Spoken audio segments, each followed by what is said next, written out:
She went towards him, stooping her beautiful, bare arm, and deftly turned some of her things, disclosing the box, which was exquisitely painted. "That is it, see," she said, taking it from under his eyes. And he was baffled now. He was left to fasten up the bag, whilst she swiftly did up her hair for the night and sat down to unfasten her shoes. She would not turn her back to him anymore. He was baffled, frustrated, but unconscious. She had the whip hand over him now. She knew he had not realized her terrible panic. Her heart was beating heavily still. Fool that she was, to get into such a state. How she thanked God for Gerald's obtuse blindness. Thank God he could see nothing. She sat slowly unlacing her shoes, and he too commenced to undress. Thank God that crisis was over. She felt almost fond of him now, almost in love with him. Gerald, she laughed, caressively, teasingly. What a fine game you played with the professor's daughter, didn't you now? What game? He asked, looking round. Isn't she in love with you? Oh dear, isn't she in love with you? Said Gudrun, in her gayest, most attractive mood. I shouldn't think so, he said. Shouldn't think so, she teased. Why, the poor girl is lying at this moment overwhelmed, dying with love for you. She thinks you're wonderful, oh marvelous, beyond what man has ever been. Really, isn't it funny? Why funny? What is funny? He asked. Why, to see you working it on her, she said, with a half-reproach that confused the male conceit in him. Really, Gerald, the poor girl. I did nothing to her, he said. Oh, it was too shameful, the way you simply swept her off her feet. That was Shuffladdle, he replied, with a bright grin. Her mockery quivered through his muscles with curious re-echoes. When he slept, he seemed to crouch down in the bed, lapped up in his own strength, that yet was hollow. And Gudrun slept strongly, a victorious sleep. Suddenly, she was almost fiercely awake. The small timber room glowed with the dawn that came upwards from the low window. She could see down the valley when she lifted her head, the snow with a pinkish, half-revealed magic, the fringe of pine trees at the bottom of the slope, and one tiny figure moved over the vaguely illuminated space. She glanced at his watch. It was 7 o'clock. He was still completely asleep, and she was so hard awake, it was almost frightening, a hard, metallic wakefulness. She lay looking at him. He slept in the subjection of his own health and defeat. She was overcome by a sincere regard for him. Till now, she was afraid before him. She lay and thought about him, what he was, what he represented in the world. A fine, independent will he had. She thought of the revolution he had worked in the mines, in so short a time. She knew that if he were confronted with any problem, any hard, actual difficulty, he would overcome it.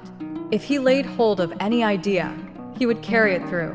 He had the faculty of making order out of confusion. Only let him grip hold of a situation, and he would bring to pass an inevitable conclusion. For a few moments, she was borne away on the wild wings of ambition. Gerald, with his force of will and his power for comprehending the actual world, should be set to solve the problems of the day, the problem of industrialism in the modern world. She knew he would, in the course of time, effect the changes he desired. He could reorganize the industrial system. She knew he could do it, as an instrument. In these things, he was marvelous. She had never seen any man with his potentiality. He was unaware of it, but she knew. He only needed to be hitched on. He needed that his hand should be set to the task because he was so unconscious. And this she could do. She would marry him. He would go into Parliament in the Conservative interest. He would clear up the great muddle of labor and industry. He was so superbly fearless, masterful. He knew that every problem could be worked out, in life as in geometry. And he would care neither about himself nor about anything but the pure working out of the problem. He was very pure, really. Her heart beat fast. She flew away on wings of elation, imagining a future. He would be a Napoleon of peace, or a Bismarck, and she the woman behind him. She had read Bismarck's letters and had been deeply moved by them. And Gerald would be freer, more dauntless than Bismarck. But even as she lay in fictitious transport, bathed in the strange, false sunshine of hope in life. Something seemed to snap in her, and a terrible cynicism began to gain upon her, blowing in like a wind. Everything turned to irony with her. The last flavor of everything was ironical. When she felt her pang of undeniable reality, this was when she knew the hard irony of hopes and ideas. She lay and looked at him as he slept. He was sheerly beautiful. He was a perfect instrument. To her mind, he was a pure, inhuman, almost superhuman instrument. His instrumentality appealed so strongly to her. She wished she were God, to use him as a tool. And at the same instant came the ironical question, what for? She thought of the colliers' wives, with their linoleum and their lace curtains and their little girls in high-laced boots. She thought of the wives and daughters of the pit managers, their tennis parties, and their terrible struggles to be superior each to the other in the social scale. There was Shortlands with its meaningless distinction, the meaningless crowd of the Crishes. There was London, the House of Commons, the extant social world. My God. Young as she was, Gudrun had touched the whole pulse of social England. She had no ideas of rising in the world. She knew, with the perfect cynicism of cruel youth, that to rise in the world meant to have one outside show instead of another. The advance was like having a spurious half-crown instead of a spurious penny. The whole coinage of valuation was spurious. Yet, of course, her cynicism knew well enough that, in a world where spurious coin was current, a bad sovereign was better than a bad farthing. But rich and poor, she despised both alike. Already she mocked at herself for her dreams. They could be fulfilled easily enough. But she recognized too well, in her spirit, the mockery of her own impulses. What did she care that Gerald had created a richly paying industry out of an old, worn-out concern? What did she care? The worn-out concern and the rapid, splendidly organized industry, they were bad money. Yet, of course, she cared a great deal, outwardly, and outwardly was all that mattered, for inwardly was a bad joke. Everything was intrinsically a piece of irony to her. She leaned over Gerald and said in her heart, with compassion, "Oh, my dear, the game isn't worth even you. You are a fine thing, really. Why should you be used on such a poor show?" Her heart was breaking with pity and grief for him, and at the same moment, a grimace came over her mouth of mocking irony at her own unspoken tirade. What a farce it was! She thought of Purnell and Catherine O'Shea. Purnell, after all, who can take the nationalization of Ireland seriously? Who can take political Ireland really seriously, whatever it does? And who can take political England seriously? Who can? Who can care a straw, really, how the old patched-up constitution is tinkered at any more? Who cares a button for our national ideas, any more than for our national bowler hat? Aha, it is all old hat, it is all old bowler hat. That's all it is, Gerald, my young hero. At any rate, we'll spare ourselves the nausea of stirring the old broth any more. You be beautiful, my Gerald, and reckless. There are perfect moments. Wake up, Gerald. Wake up, convince me of the perfect moments. Oh, convince me, I need it. He opened his eyes and looked at her. She greeted him with a mocking, enigmatic smile in which was a poignant gaiety. Over his face went the reflection of the smile. He smiled, too, purely unconsciously. That filled her with extraordinary delight, to see the smile cross his face, reflected from her face. She remembered that was how a baby smiled. It filled her with extraordinary, radiant delight. "You've done it," she said. "What?" he asked, dazed. "Convinced me." And she bent down, kissing him passionately, so that he was bewildered. He did not ask her of what he had convinced her, though he meant to. He was glad she was kissing him. She seemed to be feeling for his very heart to touch the quick of him. And he wanted her to touch the quick of his being. He wanted that most of all. Outside, somebody was singing, in a manly, reckless, handsome voice. Mach mir auf, du Stolze, mach mir ein Feuer von Holze, vom Regen bin ich nass, vom Regen bin ich nass. Gudrun knew that that song would sound through her eternity, sung in a manly, reckless, mocking voice. It marked one of her supreme moments, the supreme pangs of her nervous gratification. There it was, fixed in eternity for her. The day came fine and bluish. There was a light wind blowing among the mountaintops, keen as a rapier where it touched, carrying with it a fine dust of snow powder. Gerald went out with the fine, blind face of a man who is in a state of fulfillment. Gudrun and he were in perfect static unity this morning, but unseeing and unwitting. They went out with the toboggan, leaving Ursula and Birkin to follow. Gudrun was all scarlet and royal blue, a scarlet jersey and cap, and a royal blue skirt and stockings. She went gaily over the white snow, with Gerald beside her, in white and gray, pulling the little toboggan. They grew small in the distance of snow, climbing the steep slope.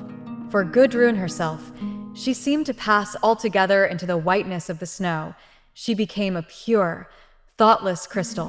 When she reached the top of the slope, in the wind, she looked round and saw peak beyond peak of rock and snow, bluish, transcendent in heaven. And it seemed to her like a garden, with the peaks for pure flowers, and her heart gathering them. She had no separate consciousness for Gerald.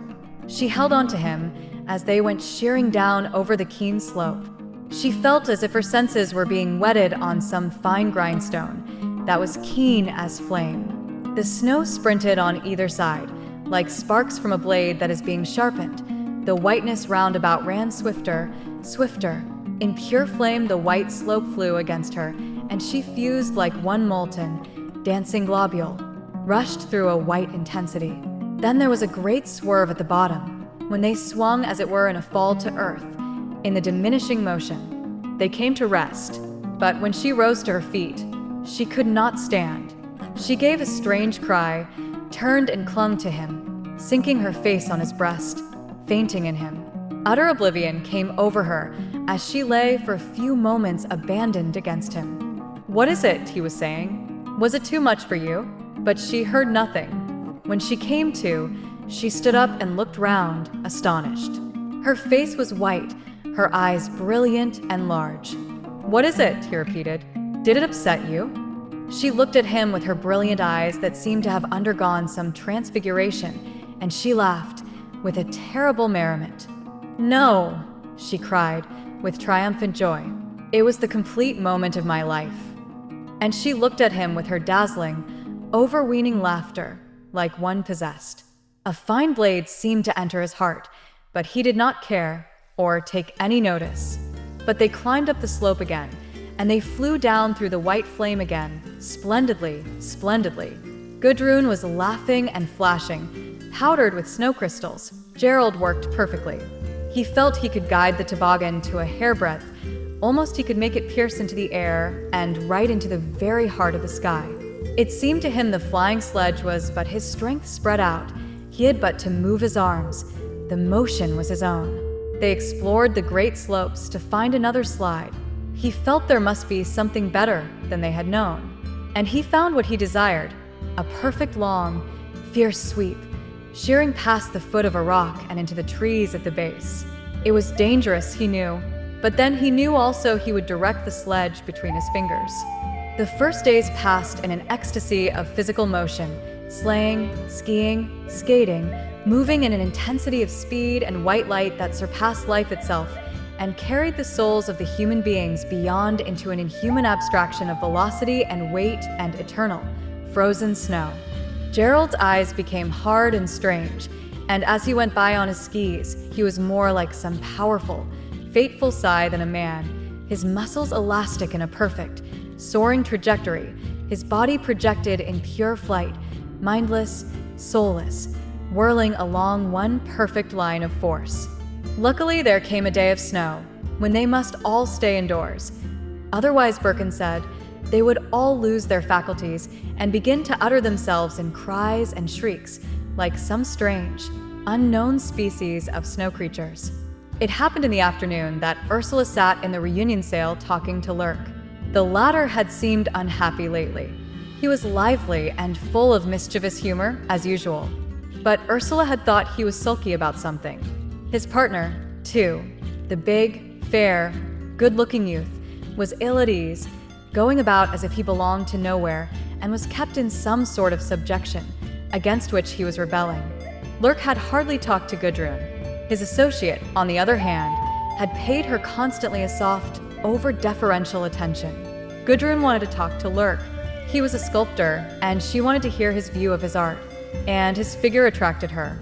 There was the look of a little wastrel about him that intrigued her, and an old man's look that interested her. And then, beside this, an uncanny singleness, a quality of being by himself, not in contact with anybody else, that marked out an artist to her.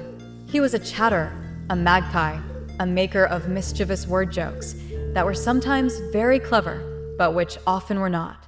And she could see in his brown gnome's eyes the black look of inorganic misery which lay behind all his small buffoonery. His figure interested her, the figure of a boy, almost a street Arab. He made no attempt to conceal it. He always wore a simple loden suit, with knee breeches. His legs were thin, and he made no attempt to disguise the fact, which was of itself remarkable in a German. And he never ingratiated himself anywhere, not in the slightest, but kept to himself for all his apparent playfulness. Leitner, his companion, was a great sportsman, very handsome with his big limbs and his blue eyes. Lurk would go tobogganing or skating in little snatches, but he was indifferent. And his fine, thin nostrils, the nostrils of a purebred street Arab, would quiver with contempt at Leitner's spluttering gymnastic displays. It was evident that the two men who had traveled and lived together, sharing the same bedroom, had now reached the stage of loathing. Leitner hated Lurk with an injured, writhing, impotent hatred, and Lurk treated Leitner with a fine quivering contempt and sarcasm. Soon the two would have to go apart. Already they were rarely together. Leitner ran attaching himself to somebody or other, always deferring. Lurk was a good deal alone. Out of doors, he wore a Westphalian cap, a close brown velvet head with big brown velvet flaps down over his ears, so that he looked like a lop-eared rabbit or a troll. His face was brown-red, with a dry, bright skin that seemed to crinkle with his mobile expressions. His eyes were arresting, brown, full, like a rabbit's or like a troll's, or like the eyes of a lost being, having a strange, dumb, depraved look of knowledge and a quick spark of uncanny fire. Whenever Gudrun had tried to talk to him, he had shied away unresponsive, looking at her with his watchful dark eyes, but entering into no relation with her. He had made her feel that her slow French and her slower German were hateful to him. As for his own inadequate English, he was much too awkward to try it at all, but he understood a good deal of what was said, nevertheless.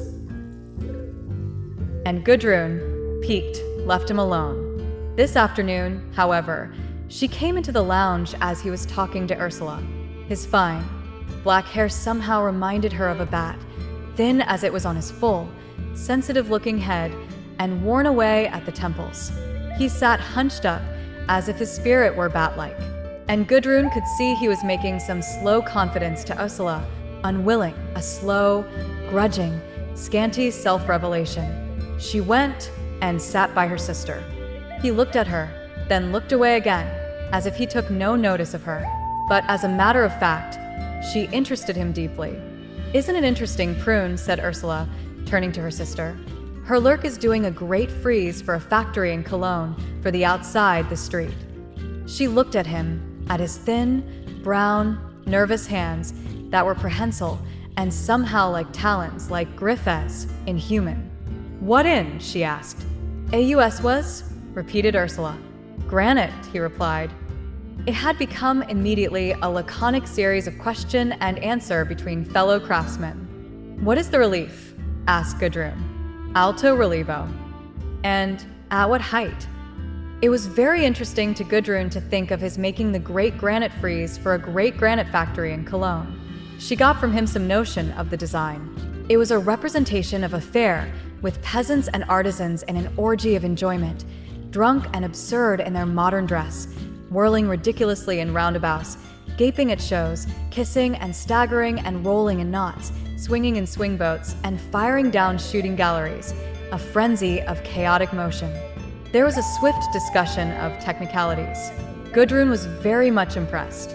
"But how wonderful to have such a factory," cried Ursula. "Is the whole building fine?"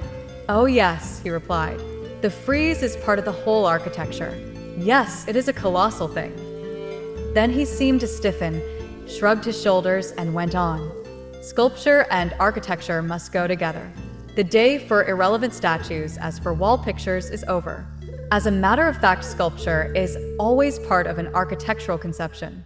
And since churches are all museum stuff, since industry is our business, then let us make our places of industry our art, our factory area our Parthenon echo." Ursula pondered. "I suppose," she said, "there is no need for our great works to be so hideous." Instantly, he broke into motion. "There you are," he cried. "There you are. There is not only no need for our places of work to be ugly, but their ugliness ruins the work in the end. Men will not go on submitting to such intolerable ugliness. In the end, it will hurt too much, and they will wither because of it. And this will wither the work as well. They will think the work itself is ugly. The machines, the very act of labor. Whereas the machinery and the acts of labor are extremely, maddeningly beautiful. But this will be the end of our civilization, when people will not work because work has become so intolerable to their senses, it nauseates them too much. They would rather starve. Then we shall see the hammer used only for smashing. Then we shall see it. Yet here we are. We have the opportunity to make beautiful factories, beautiful machine houses. We have the opportunity." Gudrun could only partly understand. She could have cried with vexation. "What does he say?" she asked Ursula. And Ursula translated, stammering and brief. Lurk watched Gudrun's face to see her judgment. "And do you think then," said Gudrun, "that art should serve industry?" "Art should interpret industry, as art once interpreted religion," he said. "But does your fair interpret industry?" she asked him. "Certainly. What is man doing when he is at a fair like this? He is fulfilling the counterpart of labor. The machine works him, instead of he the machine. He enjoys the mechanical motion in his own body." "But is there nothing but work, mechanical work?" said Gudrun. "Nothing but work," he repeated, leaning forward, his eyes two darknesses, with needle points of light. "No, it is nothing but this, serving a machine, or enjoying the motion of a machine motion, that is all. You have never worked for hunger, or you would know what God governs us." Gudrun quivered and flushed. For some reason, she was almost in tears. "No, I have not worked for hunger," she replied, "but I have worked." "Travail, lavorato?" he asked. Et che lavoro? Che lavoro? Quel travail est-ce que vous avez fait? He broke into a mixture of Italian and French, instinctively using a foreign language when he spoke to her. "You have never worked as the world works," he said to her with sarcasm. "Yes," she said, "I have. And I do. I work now for my daily bread." He paused, looked at her steadily, then dropped the subject entirely. She seemed to him to be trifling. "But have you ever worked as the world works?" Ursula asked him. He looked at her untrustful. "Yes," he replied, with a surly bark. "I have known what it was to lie in bed for 3 days, because I had nothing to eat." Gudrun was looking at him with large, grave eyes that seemed to draw the confession from him as the marrow from his bones. All his nature held him back from confessing, and yet her large, grave eyes upon him seemed to open some valve in his veins, and involuntarily he was telling. "My father was a man who did not like work, and we had no mother.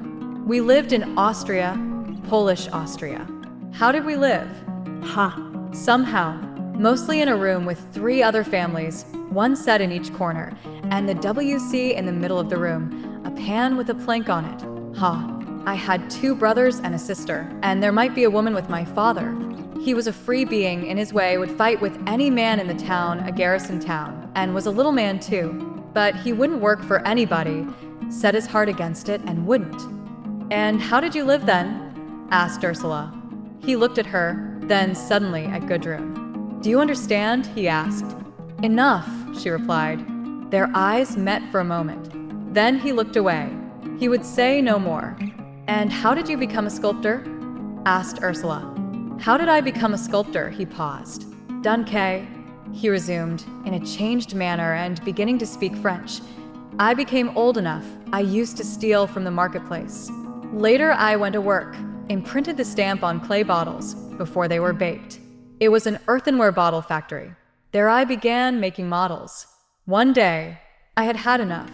I lay in the sun and did not go to work. Then I walked to Munich. Then I walked to Italy, begging everything. The Italians were very good to me. They were good and honorable to me. From Bozen to Rome, almost every night I had a meal and a bed, perhaps of straw, with some peasant. I love the Italian people with all my heart.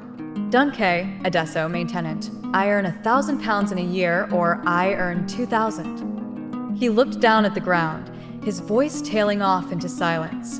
Gudrun looked at his fine, thin, shiny skin, reddish-brown from the sun, drawn tight over his full temples, and at his thin hair, and at the thick, coarse, brush-like mustache, cut short about his mobile, rather shapeless mouth.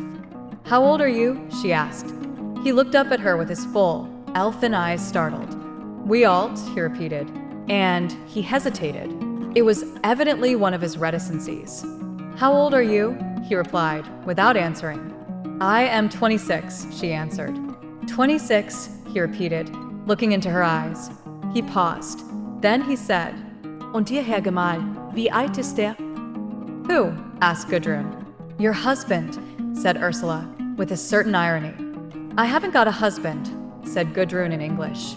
In German she answered, "He is 31. But Lurk was watching closely, with his uncanny, full, suspicious eyes. Something in Gudrun seemed to accord with him. He was really like one of the little people who have no soul, who has found his mate in a human being. But he suffered in his discovery. She too was fascinated by him. Fascinated, as if some strange creature, a rabbit or a bat, or a brown seal, had begun to talk to her.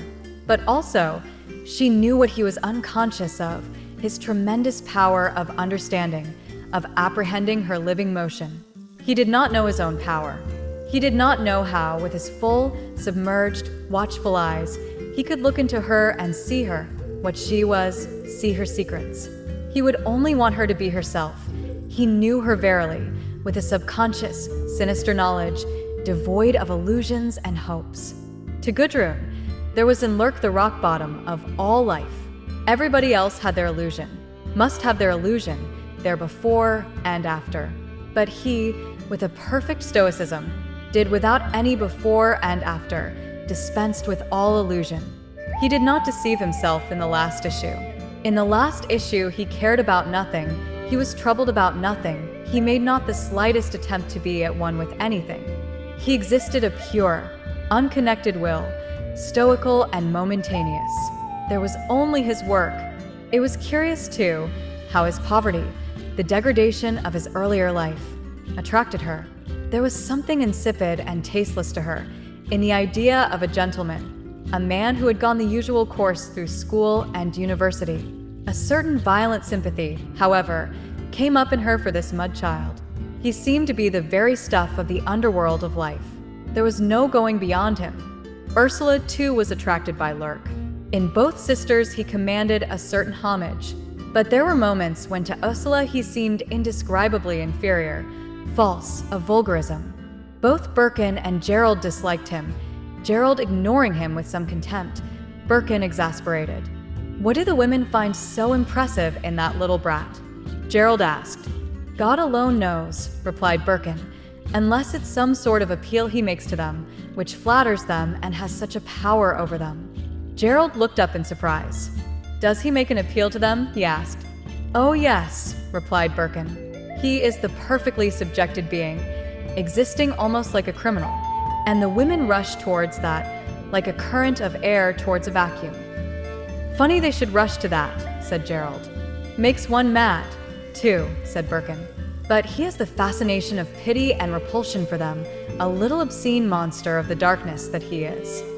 Gerald stood still, suspended in thought. What do women want at the bottom? He asked. Birkin shrugged his shoulders. God knows, he said.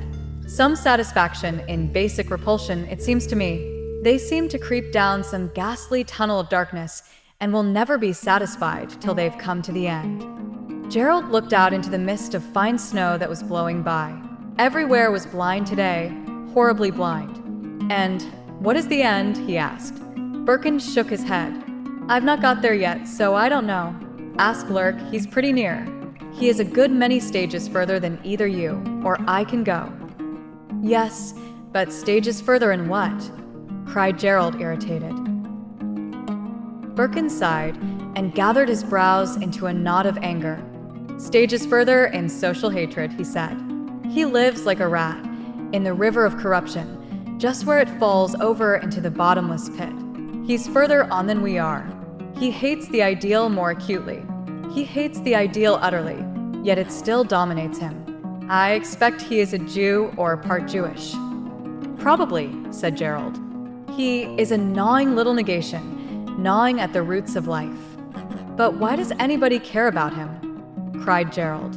"Because they hate the ideal also in their souls. They want to explore the sewers, and he's the wizard rat that swims ahead." Still Gerald stood and stared at the blind haze of snow outside. "I don't understand your terms, really," he said, in a flat, doomed voice. "But it sounds a rum sort of desire." "I suppose we want the same," said Birkin. "Only we want to take a quick jump downwards in a sort of ecstasy, and he ebbs with the stream, the sewer stream." Meanwhile, Gudrun and Ursula waited for the next opportunity to talk to Lurk. It was no use beginning when the men were there. Then they could get into no touch with the isolated little sculptor. He had to be alone with them. And he preferred Ursula to be there as a sort of transmitter to Gudrun.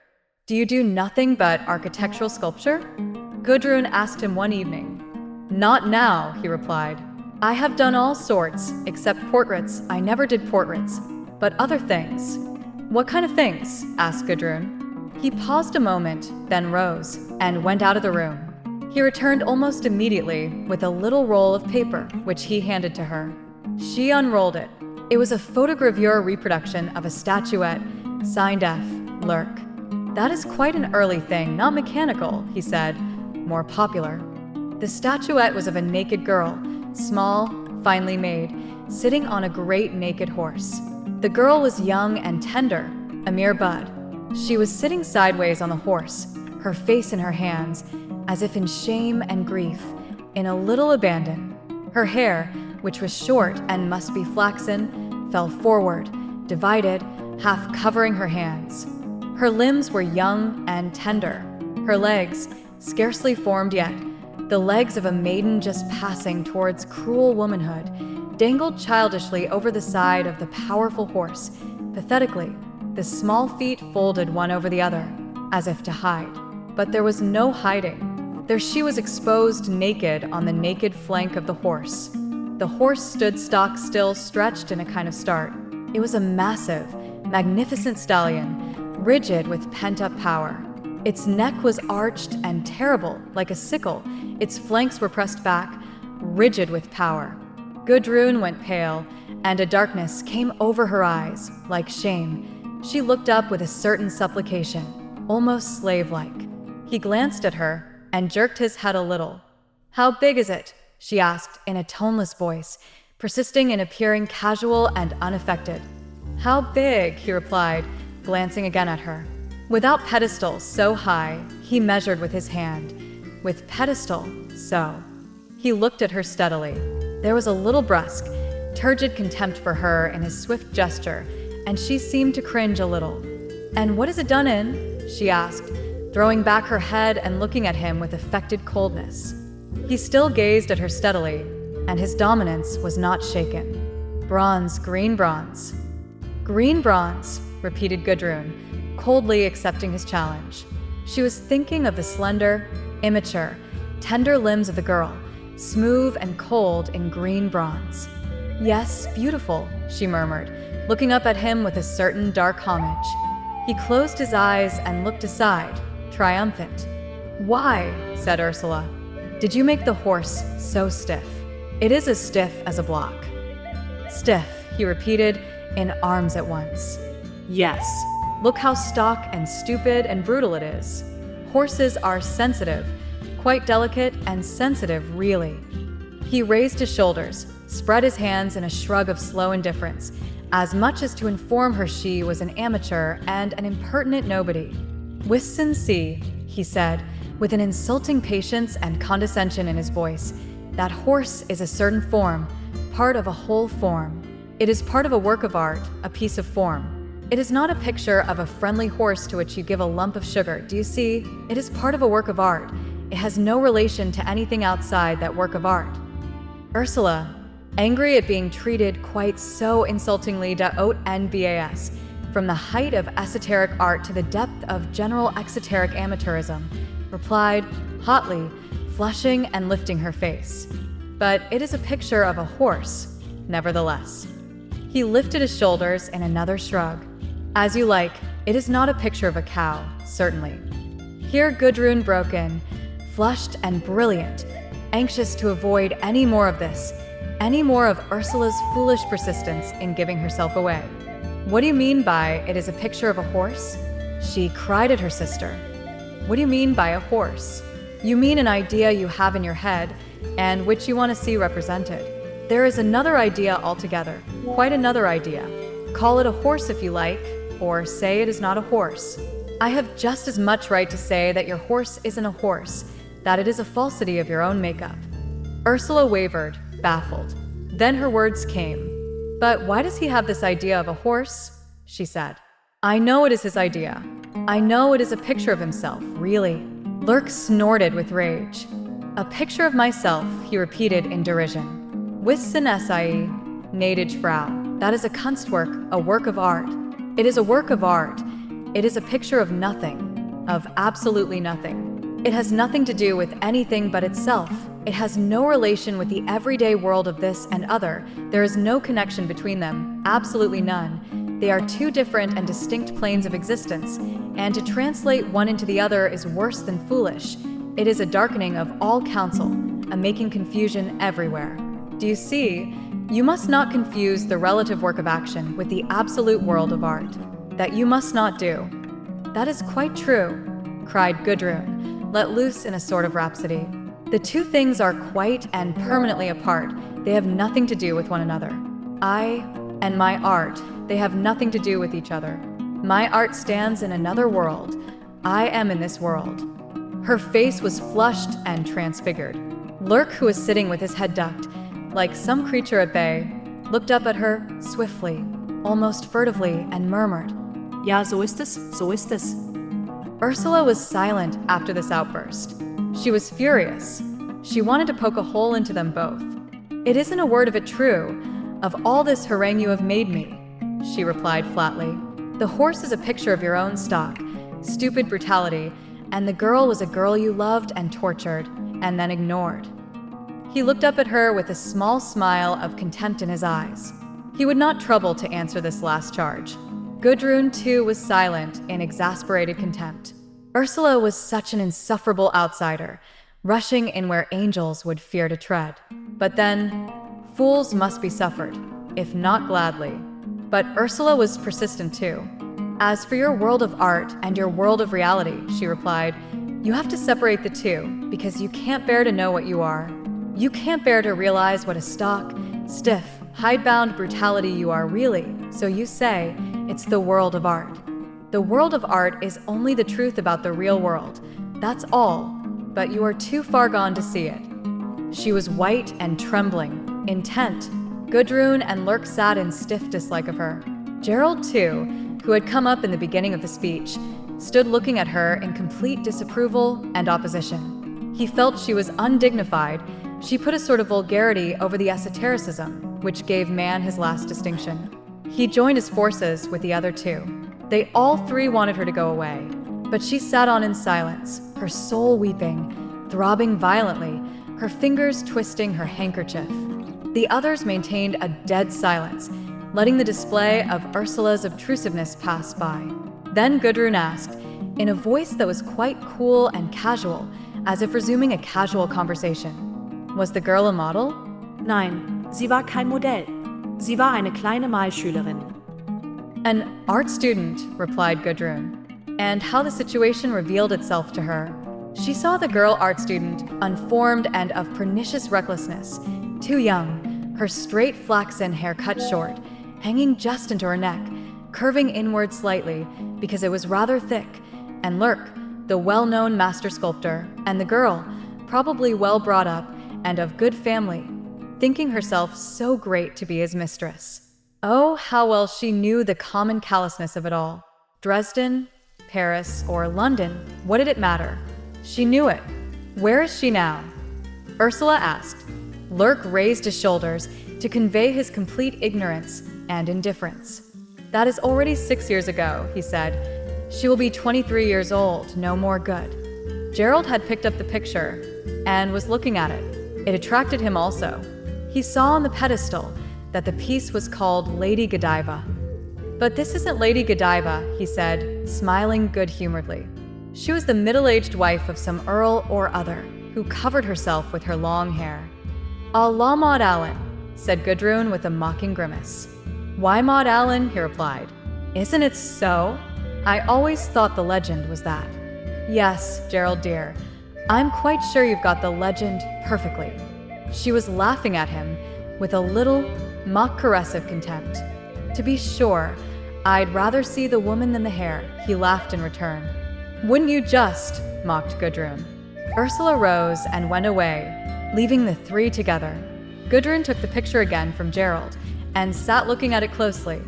Of course, she said, turning to tease Lurk now. You understood your little Malskillerin. He raised his eyebrows and his shoulders in a complacent shrug. The little girl? Asked Gerald, pointing to the figure. Gudrun was sitting with the picture in her lap. She looked up at Gerald, full into his eyes, so that he seemed to be blinded. Didn't he understand her? She said to Gerald, in a slightly mocking, humorous playfulness. You've only to look at the feet. Aren't they darling? So pretty and tender. Oh, they're really wonderful. They are really. She lifted her eyes slowly, with a hot, flaming look into Lurk's eyes. His soul was filled with her burning recognition. He seemed to grow more uppish and lordly. Gerald looked at the small, sculptured feet. They were turned together, half covering each other in pathetic shyness and fear. He looked at them a long time, fascinated. Then, in some pain, he put the picture away from him. He felt full of barrenness. What was her name? Gudrun asked Lurk. Annette von Weck. Lurk replied reminiscent. Ja, sie war hübsch. She was pretty, but she was tiresome. She was a nuisance. Not for a minute would she keep still. Not until I'd slapped her hard and made her cry. Then she'd sit for 5 minutes. He was thinking over the work, his work, the all-important to him. Did you really slap her? Asked Gudrun coolly. He glanced back at her, reading her challenge. Yes, I did, he said, nonchalant. Harder than I have ever beat anything in my life. I had to. It was the only way I got the work done. Gudrun watched him with large, dark-filled eyes for some moments. She seemed to be considering his very soul. Then she looked down in silence. Why did you have such a young Godiva then? Asked Gerald.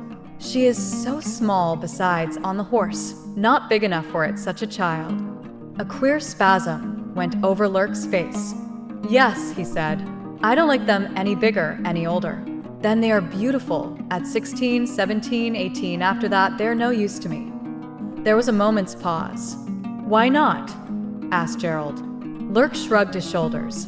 I don't find them interesting or beautiful. They are no good to me for my work. Do you mean to say a woman isn't beautiful after she is 20? Asked Gerald. For me, no. Before 20, she is small and fresh and tender and slight.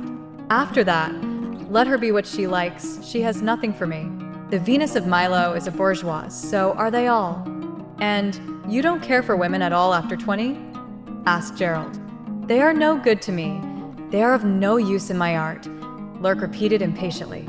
I don't find them beautiful. You are an epicure, said Gerald, with a slight sarcastic laugh. And what about men? Asked Gudrun suddenly. Yes, they are good at all ages, replied Lurk. A man should be big and powerful. Whether he is old or young is of no account. So he is the size, something of massiveness and stupid form.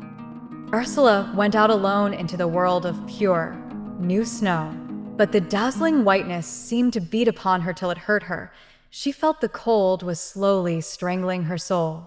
Her head felt dazed and numb. Suddenly, she wanted to go away.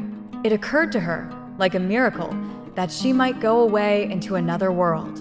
She had felt so doomed up here in the eternal snow, as if there were no beyond. Now suddenly, as by a miracle, she remembered that away beyond, below her, lay the dark, fruitful earth, that towards the south there were stretches of land dark with orange trees and cypress, gray with olives, that ilex trees lifted wonderful plumy tufts in shadow against a blue sky. Miracle of miracles! This utterly silent, frozen world of the mountaintops was not universal. One might leave it and have done with it. One might go away. She wanted to realize the miracle at once. She wanted at this instant to have done with the snow world, the terrible, static ice-built mountaintops. She wanted to see the dark earth, to smell its earthy fecundity, to see the patient wintry vegetation, to feel the sunshine touch a response in the buds. She went back gladly to the house, full of hope. Birkin was reading, lying in bed. "Rupert," she said, bursting in on him, "I want to go away." He looked up at her slowly. "Do you?" he replied mildly. She sat by him and put her arms round his neck. It surprised her that he was so little surprised. "Don't you?" she asked, troubled. "I hadn't thought about it," he said, "but I'm sure I do." She sat up, suddenly erect. "I hate it," she said. "I hate the snow and the unnaturalness of it, the unnatural light it throws on everybody, the ghastly glamour, the unnatural feelings it makes everybody have." He lay still and laughed, meditating. "Well," he said, "we can go away. We can go tomorrow. We'll go tomorrow to Verona and find Romeo and Juliet and sit in the amphitheater, shall we?" Suddenly, she hid her face against his shoulder with perplexity and shyness. He lay so untrammeled. "Yes," she said softly, filled with relief. She felt her soul had new wings. Now he was so uncaring. "I shall love to be Romeo and Juliet," she said. "My love." "Though a fearfully cold wind blows in Verona," he said, "from out of the Alps, we shall have the smell of the snow in our noses." She sat up and looked at him. "Are you glad to go?" she asked, troubled. His eyes were inscrutable and laughing. She hid her face against his neck, clinging close to him, pleading, "Don't laugh at me. Don't laugh at me." "Why, how's that?" he laughed, putting his arms round her. "Because I don't want to be laughed at," she whispered. He laughed more as he kissed her delicate, finely perfumed hair. "Do you love me?" she whispered, in wild seriousness. "Yes," he answered, laughing. Suddenly, she lifted her mouth to be kissed. Her lips were taut and quivering and strenuous. His were soft, deep, and delicate. He waited a few moments in the kiss. Then a shade of sadness went over his soul. "Your mouth is so hard," he said, in faint reproach. "And yours is so soft and nice," she said gladly. "But why do you always grip your lips?" he asked, regretful. "Never mind," she said swiftly. "It is my way." She knew he loved her. She was sure of him. Yet she could not let go a certain hold over herself. She could not bear him to question her. She gave herself up in delight to being loved by him. She knew that, in spite of his joy when she abandoned herself, he was a little bit saddened too. She could give herself up to his activity, but she could not be herself. She dared not come forth quite nakedly to his nakedness, abandoning all adjustment, lapsing in pure faith with him. She abandoned herself to him, or she took hold of him and gathered her joy of him, and she enjoyed him fully. But they were never quite together at the same moment. One was always a little left out. Nevertheless, she was glad in hope, glorious and free, full of life and liberty. And he was still and soft and patient for the time. They made their preparations to leave the next day. First, they went to Gudrun's room, where she and Gerald were just dressed ready for the evening indoors. "Prune," said Ursula, "I think we shall go away tomorrow. I can't stand the snow anymore. It hurts my skin and my soul." "Does it really hurt your soul, Ursula?" asked Gudrun, in some surprise. "I can believe quite it hurts your skin. It is terrible, but I thought it was admirable for the soul." "No, not for mine. It just injures it," said Ursula. "Really?" cried Gudrun. There was a silence in the room. and Ursula and Birkin could feel that Gudrun and Gerald were relieved by their going. "You will go south?" said Gerald, a little ring of uneasiness in his voice. "Yes," said Birkin, turning away. There was a queer, indefinable hostility between the two men lately. Birkin was on the whole dim and indifferent, drifting along in a dim, easy flow, unnoticing and patient since he came abroad, whilst Gerald, on the other hand, was intense and gripped into white light, agonists. The two men revoked one another. Gerald and Gudrun were very kind to the two who were departing, solicitous for their welfare as if they were two children. Gudrun came to Ursula's bedroom with 3 pairs of the colored stockings for which she was notorious, and she threw them on the bed. But these were thick silk stockings, vermilion, cornflower blue, and gray, bought in Paris. The gray ones were knitted, seamless and heavy. Ursula was in raptures. She knew Gudrun must be feeling very loving to give away such treasures. "I can't take them from you, prune," she cried. "I can't possibly deprive you of them, the jewels." "Aren't they jewels?" cried Gudrun, eyeing her gifts with an envious eye. "Aren't they real lambs?" "Yes, you must keep them," said Ursula. "I don't want them. I've got 3 more pairs. I want you to keep them. I want you to have them. They're yours there." And with trembling, excited hands, she put the coveted stockings under Ursula's pillow. "One gets the greatest joy of all out of really lovely stockings," said Ursula. "One does," replied Gudrun. "The greatest joy of all." And she sat down in the chair. It was evident she had come for a last talk. Ursula, not knowing what she wanted, waited in silence. "Do you feel, Ursula," Gudrun began, rather skeptically, "that you are going away forever, never to return, sort of thing?" "Oh, we shall come back," said Ursula. "It isn't a question of train journeys." "Yes, I know, but spiritually, so to speak, you are going away from us all?" Ursula quivered. "I don't know a bit what is going to happen," she said. "I only know we are going somewhere." Gudrun waited. "And you are glad?" she asked. Ursula meditated for a moment. "I believe I am very glad," she replied. But Gudrun read the unconscious brightness on her sister's face, rather than the uncertain tones of her speech. "But don't you think you'll want the old connection with the world, Father and the rest of us, and all that it means, England and the world of thought? Don't you think you'll need that really to make a world?" Ursula was silent, trying to imagine. "I think," she said at length, involuntarily, "that Rupert is right. One wants a new space to be in, and one falls away from the old." Gudrun watched her sister with impassive face and steady eyes. "One wants a new space to be in, I quite agree," she said. "But I think that a new world is a development from this world, and that to isolate oneself with one other person isn't to find a new world at all, but only to secure oneself in one's illusions." Ursula looked out of the window. In her soul, she began to wrestle, and she was frightened. She was always frightened of words, because she knew that mere word force could always make her believe what she did not believe. "Perhaps," she said, full of mistrust of herself and everybody. "But," she added, "I do think that one can't have anything new whilst one cares for the old. Do you know what I mean?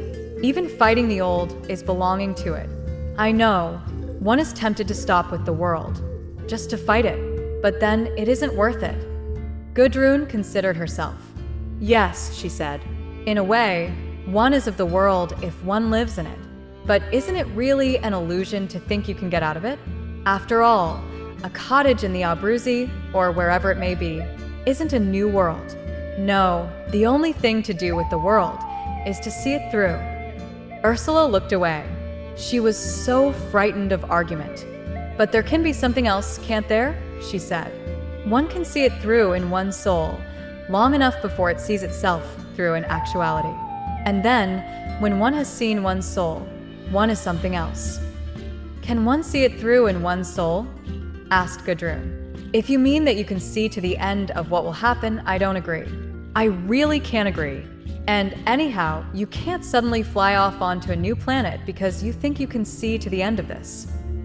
Ursula suddenly straightened herself. "Yes," she said. "Yes, one knows. One has no more connections here. One has a sort of other self that belongs to a new planet, not to this. You've got to hop off. Gudrun reflected for a few moments. Then a smile of ridicule, almost of contempt, came over her face. And what will happen when you find yourself in space? She cried in derision. After all, the great ideas of the world are the same there. You above everybody can't get away from the fact that love, for instance, is the supreme thing, in space as well as on Earth. No, said Ursula, it isn't. Love is too human and little. I believe in something inhuman, of which love is only a little part. I believe what we must fulfill comes out of the unknown to us, and it is something infinitely more than love. It isn't so merely human. Gudrun looked at Ursula with steady, balancing eyes. She admired and despised her sister so much, both. Then, suddenly she averted her face, saying coldly, uglily, "Well, I've got no further than love yet." Over Ursula's mind flashed the thought, because you never have loved, you can't get beyond it. Gudrun rose, came over to Ursula, and put her arm round her neck. "Go and find your new world, dear," she said, her voice clanging with false benignity. "After all, the happiest voyage is the quest of Rupert's blessed isles." Her arm rested round Ursula's neck, her fingers on Ursula's cheek for a few moments. Ursula was supremely uncomfortable meanwhile. There was an insult in Gudrun's protective patronage that was really too hurting. Feeling her sister's resistance, Gudrun drew awkwardly away, turned over the pillow, and disclosed the stockings again. "Ha ha," she laughed, rather hollowly. "How we do talk indeed, new worlds and old." And they passed to the familiar worldly subjects. Gerald and Birkin had walked on ahead, waiting for the sledge to overtake them, conveying the departing guests. "How much longer will you stay here?" asked Birkin, glancing up at Gerald's very red, almost blank face. "Oh, I can't say," Gerald replied, "till we get tired of it." "You're not afraid of the snow melting first?" asked Birkin. Gerald laughed. "Does it melt?" he said. "Things are all right with you then?" said Birkin. Gerald screwed up his eyes a little. "All right," he said. "I never know what those common words mean. All right and all wrong. Don't they become synonymous somewhere?" "Yes, I suppose." "How about going back?" asked Birkin. "Oh, I don't know. We may never get back."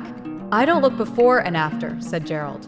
"Nor pine for what is not," said Birkin. Gerald looked into the distance, with the small-pupiled, abstract eyes of a hawk.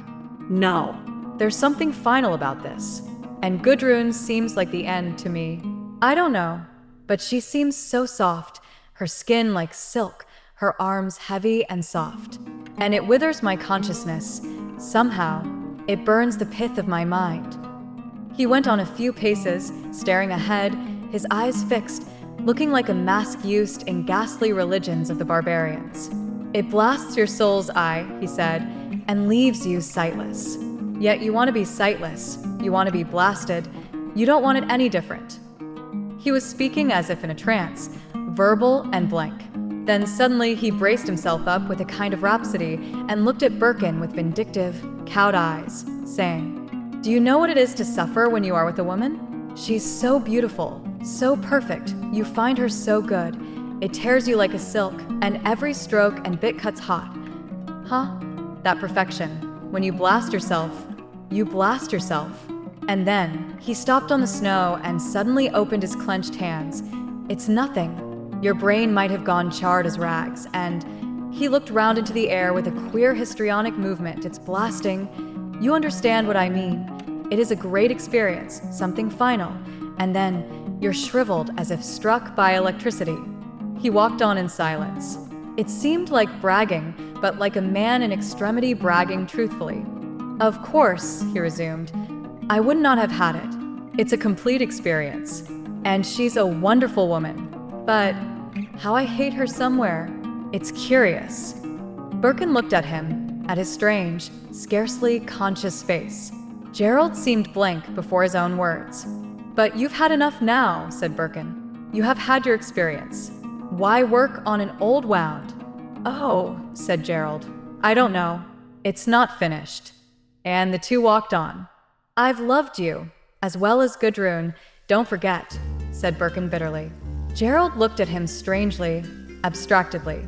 Have you, he said, with icy skepticism. Or do you think you have? He was hardly responsible for what he said. The sledge came. Gudrun dismounted, and they all made their farewell. They wanted to go apart, all of them. Birkin took his place, and the sledge drove away, leaving Gudrun and Gerald standing on the snow, waving.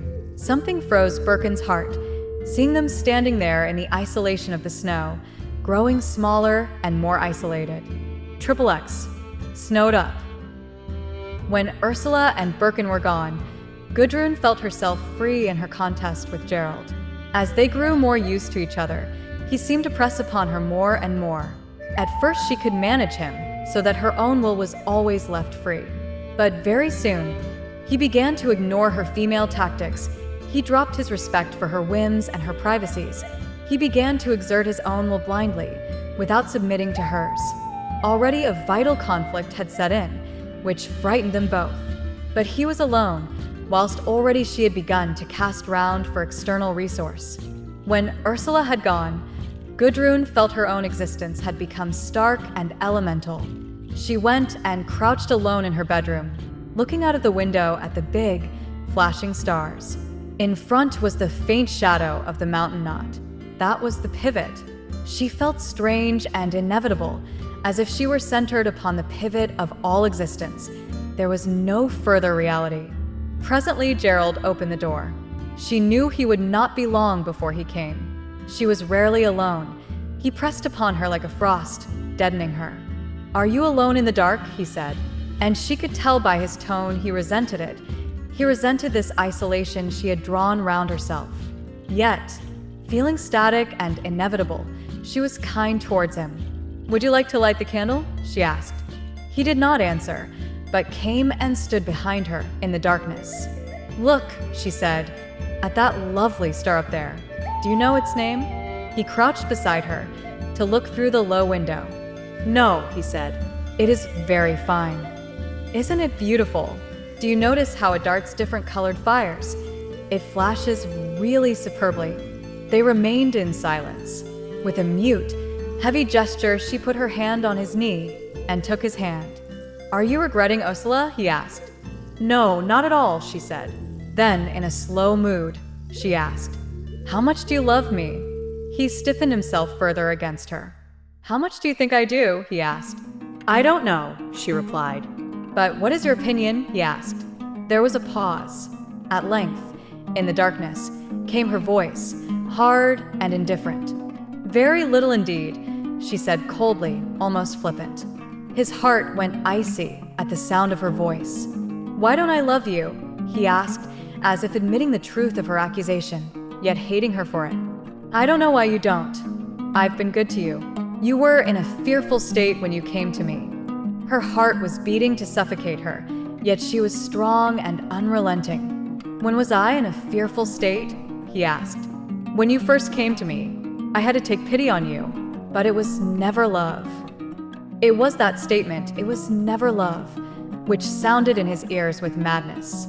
"Why must you repeat it so often, that there is no love?" he said in a voice strangled with rage. "Well, you don't think you love, do you?" she asked. He was silent with cold passion of anger.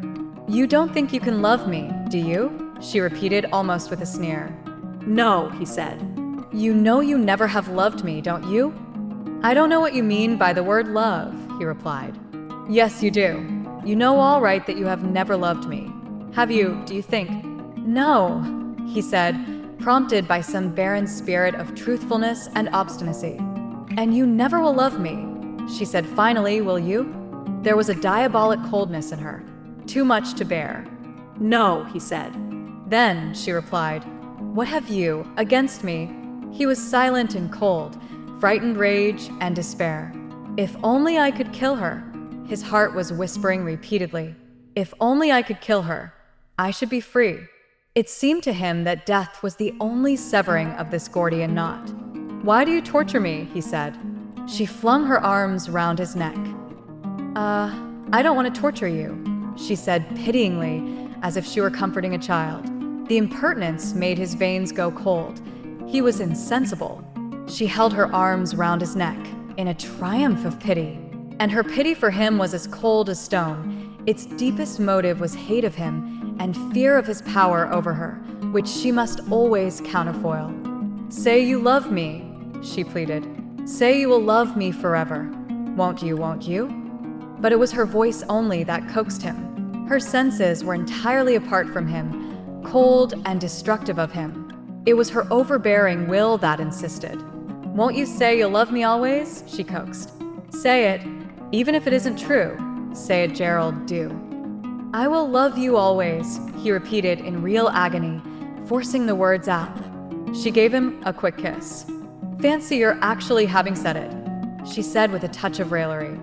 He stood as if he had been beaten. "Try to love me a little more and to want me a little less," she said, in a half-contemptuous, half-coaxing tone. The darkness seemed to be swaying in waves across his mind, great waves of darkness plunging across his mind. It seemed to him he was degraded at the very quick, made of no account. "You mean you don't want me?" he said. "You are so insistent, and there is so little grace in you, so little fineness. You are so crude. You break me. You only waste me. It is horrible to me." "Horrible to you?" he repeated. "Yes." "Don't you think I might have a room to myself? Now Ursula has gone? You can say you want a dressing room." "You do as you like. You can leave altogether if you like," he managed to articulate. "Yes, I know that," she replied. "So can you. You can leave me whenever you like, without notice even." The great tides of darkness were swinging across his mind. He could hardly stand upright. A terrible weariness overcame him. He felt he must lie on the floor. Dropping off his clothes, he got into bed and lay like a man suddenly overcome by drunkenness, the darkness lifting and plunging as if he were lying upon a black, giddy sea. He lay still in this strange, horrific reeling for some time, purely unconscious. At length she slipped from her own bed and came over to him. He remained rigid, his back to her. He was all but unconscious. She put her arms round his terrifying, insentient body and laid her cheek against his hard shoulder. "Gerald," she whispered. "Gerald." There was no change in him. She caught him against her. She pressed her breasts against his shoulders. She kissed his shoulder, through the sleeping jacket. Her mind wandered over his rigid, unliving body. She was bewildered and insistent. Only her will was set for him to speak to her. "Gerald, my dear," she whispered, bending over him, kissing his ear. Her warm breath playing, flying rhythmically over his ear, seemed to relax the tension. She could feel his body gradually relaxing a little, losing its terrifying, unnatural rigidity. Her hands clutched his limbs, his muscles, going over him spasmodically. The hot blood began to flow again through his veins. His limbs relaxed. "Turn round to me," she whispered, forlorn with insistence and triumph. So, at last he was given again, warm and flexible. He turned and gathered her in his arms, and feeling her soft against him, so perfectly and wondrously soft and recipient, his arms tightened on her. She was as if crushed, powerless in him. His brain seemed hard and invincible now like a jewel. There was no resisting him. His passion was awful to her, tense and ghastly and impersonal, like a destruction, ultimate. She felt it would kill her. She was being killed. My God," she cried, in anguish, in his embrace, feeling her life being killed within her. And when he was kissing her, soothing her, her breath came slowly, as if she were really spent, dying. "Shall I die? Shall I die?" she repeated to herself. And in the night, and in him, there was no answer to the question. And yet, next day, the fragment of her which was not destroyed remained intact and hostile. She did not go away. She remained to finish the holiday, admitting nothing. He scarcely ever left her alone, but followed her like a shadow. He was like a doom upon her, a continual "thou shalt not." Sometimes it was he who seemed strongest, whilst she was almost gone, creeping near the earth like a spent wind. Sometimes it was the reverse. But always it was this eternal seesaw, One destroyed that the other might exist, one ratified because the other was nulled. In the end, she said to herself, I shall go away from him. I can be free of her, he said to himself in his paroxysms of suffering. And he set himself to be free. He even prepared to go away, to leave her in the lurch. But for the first time, there was a flaw in his will. Where shall I go? He asked himself. Can't you be self-sufficient? He replied to himself, putting himself upon his pride. Self-sufficient, he repeated. It seemed to him that Gudrun was sufficient unto herself, closed round and completed, like a thing in a case. In the calm, static reason of his soul, he recognized this and admitted it was her right, to be closed round upon herself, self-complete, without desire. He realized it, he admitted it. It only needed one last effort on his own part to win for himself the same completeness. He knew that it only needed one convulsion of his will for him to be able to turn upon himself also, to close upon himself as a stone fixes upon itself, and is impervious, self-completed, a thing isolated. This knowledge threw him into a terrible chaos, because, however much he might mentally will to be immune and self-complete, the desire for this state was lacking, and he could not create it. He could see that, to exist at all, he must be perfectly free of Gudrun, leave her if she wanted to be left, demand nothing of her, have no claim upon her. But then, to have no claim upon her, he must stand by himself, in sheer nothingness. And his brain turned to naught at the idea. It was a state of nothingness. On the other hand, he might give in and fawn to her. Or, finally, he might kill her. Or he might become just indifferent, purposeless, dissipated, momentaneous. But his nature was too serious, not gay enough or subtle enough for mocking licentiousness. A strange rent had been torn in him, like a victim that is torn open and given to the heavens.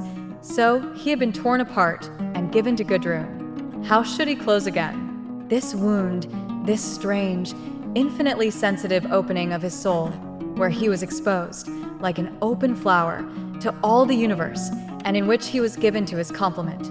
The other, the unknown, this wound, this disclosure, this unfolding of his own covering, leaving him incomplete, limited, unfinished, like an open flower under the sky. This was his cruelest joy. Why then should he forgo it?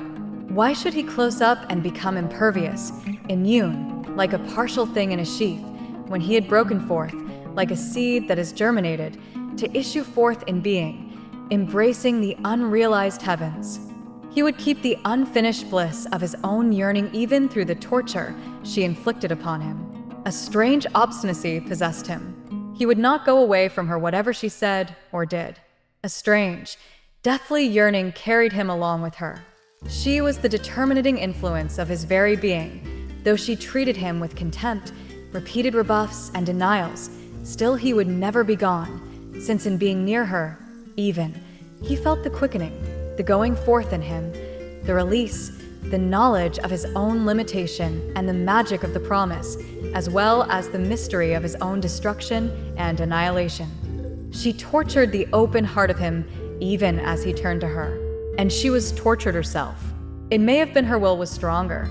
She felt, with horror, as if he tore at the bud of her heart, tore it open, like an irreverent, persistent being, like a boy who pulls off a fly's wings, or tears open a bud to see what is in the flower. He tore at her privacy, at her very life. He would destroy her as an immature bud. Torn open is destroyed. She might open towards him, a long while hence, in her dreams, when she was a pure spirit. But now she was not to be violated and ruined. She closed against him fiercely.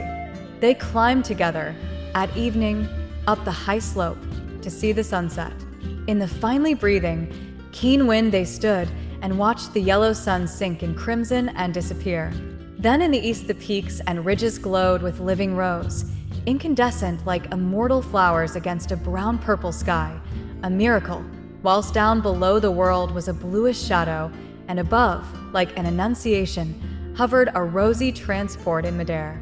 To her it was so beautiful, it was a delirium. She wanted to gather the glowing, eternal peaks to her breast, and die. He saw them, saw they were beautiful, but there arose no clamor in his breast, only a bitterness that was visionary in itself. He wished the peaks were gray and unbeautiful so that she should not get her support from them. Why did she betray the two of them so terribly in embracing the glow of the evening? Why did she leave him standing there, with the ice wind blowing through his heart, like death, to gratify herself among the rosy snow tips? "What does the twilight matter?" he said. "Why do you grovel before it? Is it so important to you?" She winced in violation and in fury. "Go away," she cried, "and leave me to it. It is beautiful, beautiful," she sang in strange, rhapsodic tones. "It is the most beautiful thing I have ever seen in my life. Don't try to come between it and me. Take yourself away. You are out of place." He stood back a little and left her standing there, statue-like, transported into the mystic glowing east. Already the rose was fading, large white stars were flashing out. He waited. He would forego everything but the yearning. "That was the most perfect thing I have ever seen," she said in cold, brutal tones, when at last she turned round to him. "It amazes me that you should want to destroy it. If you can't see it yourself, why try to debar me?" But in reality, he had destroyed it for her. She was straining after a dead effect. "One day," he said, softly, looking up at her, "I shall destroy you as you stand looking at the sunset, because you are such a liar." There was a soft, voluptuous promise to himself in the words. She was chilled but arrogant. "Ha," she said. "I am not afraid of your threats." She denied herself to him. She kept her room rigidly private to herself. But he waited on, in a curious patience, belonging to his yearning for her. In the end, he said to himself with real voluptuous promise, "When it reaches that point, I shall do away with her." And he trembled delicately in every limb, in anticipation, as he trembled in his most violent accesses of passionate approach to her, trembling with too much desire.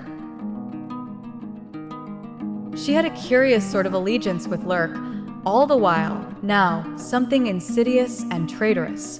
Gerald knew of it, but in the unnatural state of patience and the unwillingness to harden himself against her, in which he found himself, he took no notice, although her soft kindliness to the other man, whom he hated as a noxious insect, made him shiver again with an access of the strange shuddering that came over him repeatedly. He left her alone only when he went skiing, a sport he loved, and which she did not practice. Then he seemed to sweep out of life, to be a projectile into the beyond. And often, when he went away, she talked to the little German sculptor. They had an invariable topic in their art. They were almost of the same ideas. He hated Mestrovic, was not satisfied with the futurists. He liked the West African wooden figures, the Aztec art, Mexican and Central American. He saw the grotesque, and a curious sort of mechanical motion intoxicated him, a confusion in nature. They had a curious game with each other, Gudrun and Lurk, of infinite suggestivity, strange and leering, as if they had some esoteric understanding of life, that they alone were initiated into the fearful central secrets that the world dared not know. Their whole correspondence was in a strange, barely comprehensible suggestivity. They kindled themselves at the subtle lust of the Egyptians or the Mexicans. The whole game was one of subtle intersuggestivity, and they wanted to keep it on the plane of suggestion.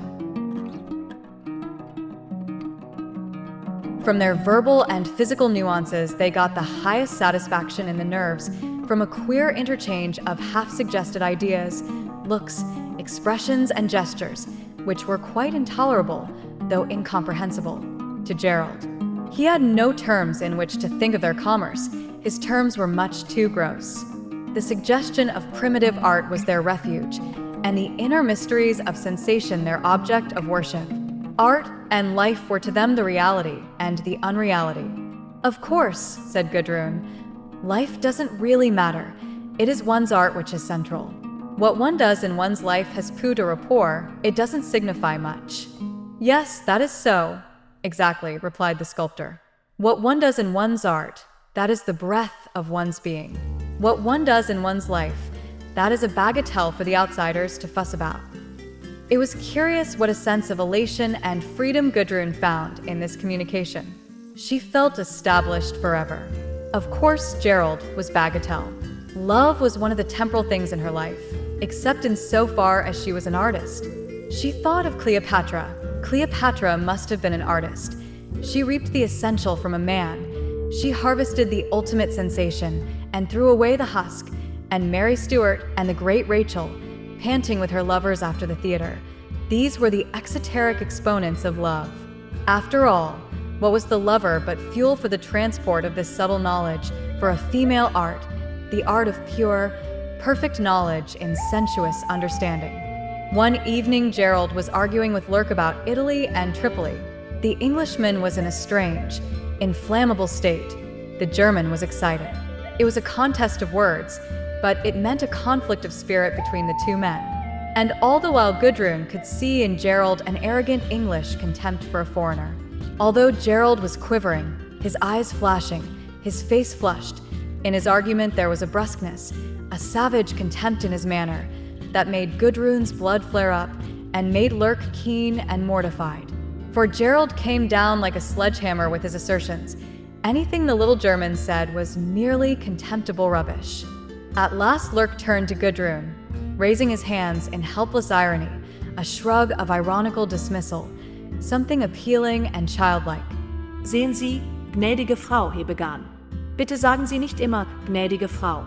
Kret Gudrun, Herr Eisflashing, Herr Shakespearing. She looked like a vivid Medusa. Her voice was loud and clamorous. The other people in the room were startled. Please don't call me Mrs. Critch, she cried aloud. The name, in Lurk's mouth particularly, had been an intolerable humiliation and constraint upon her these many days. The two men looked at her in amazement. Gerald went white at the cheekbones. What shall I say, then? asked Lurk, with soft, mocking insinuation. Sagen Sie nur nicht das, schemuttert Herr Shakes flushed crimson. Not that, at least. She saw, by the dawning look on Lurk's face, that he had understood. She was not Mrs. Critch. That explained a great deal. Soll ich Fräulein Sagan? He asked malevolently. I am not married, she said, with some hauteur. Her heart was fluttering now, beating like a bewildered bird. She knew she had dealt a cruel wound, and she could not bear it. Gerald sat erect, perfectly still, his face pale and calm, like the face of a statue. He was unaware of her, or of Lurk or anybody. He sat perfectly still, in an unalterable calm. Lurk, meanwhile, was crouching and glancing up from under his ducked head. Gudrun was tortured for something to say, to relieve the suspense.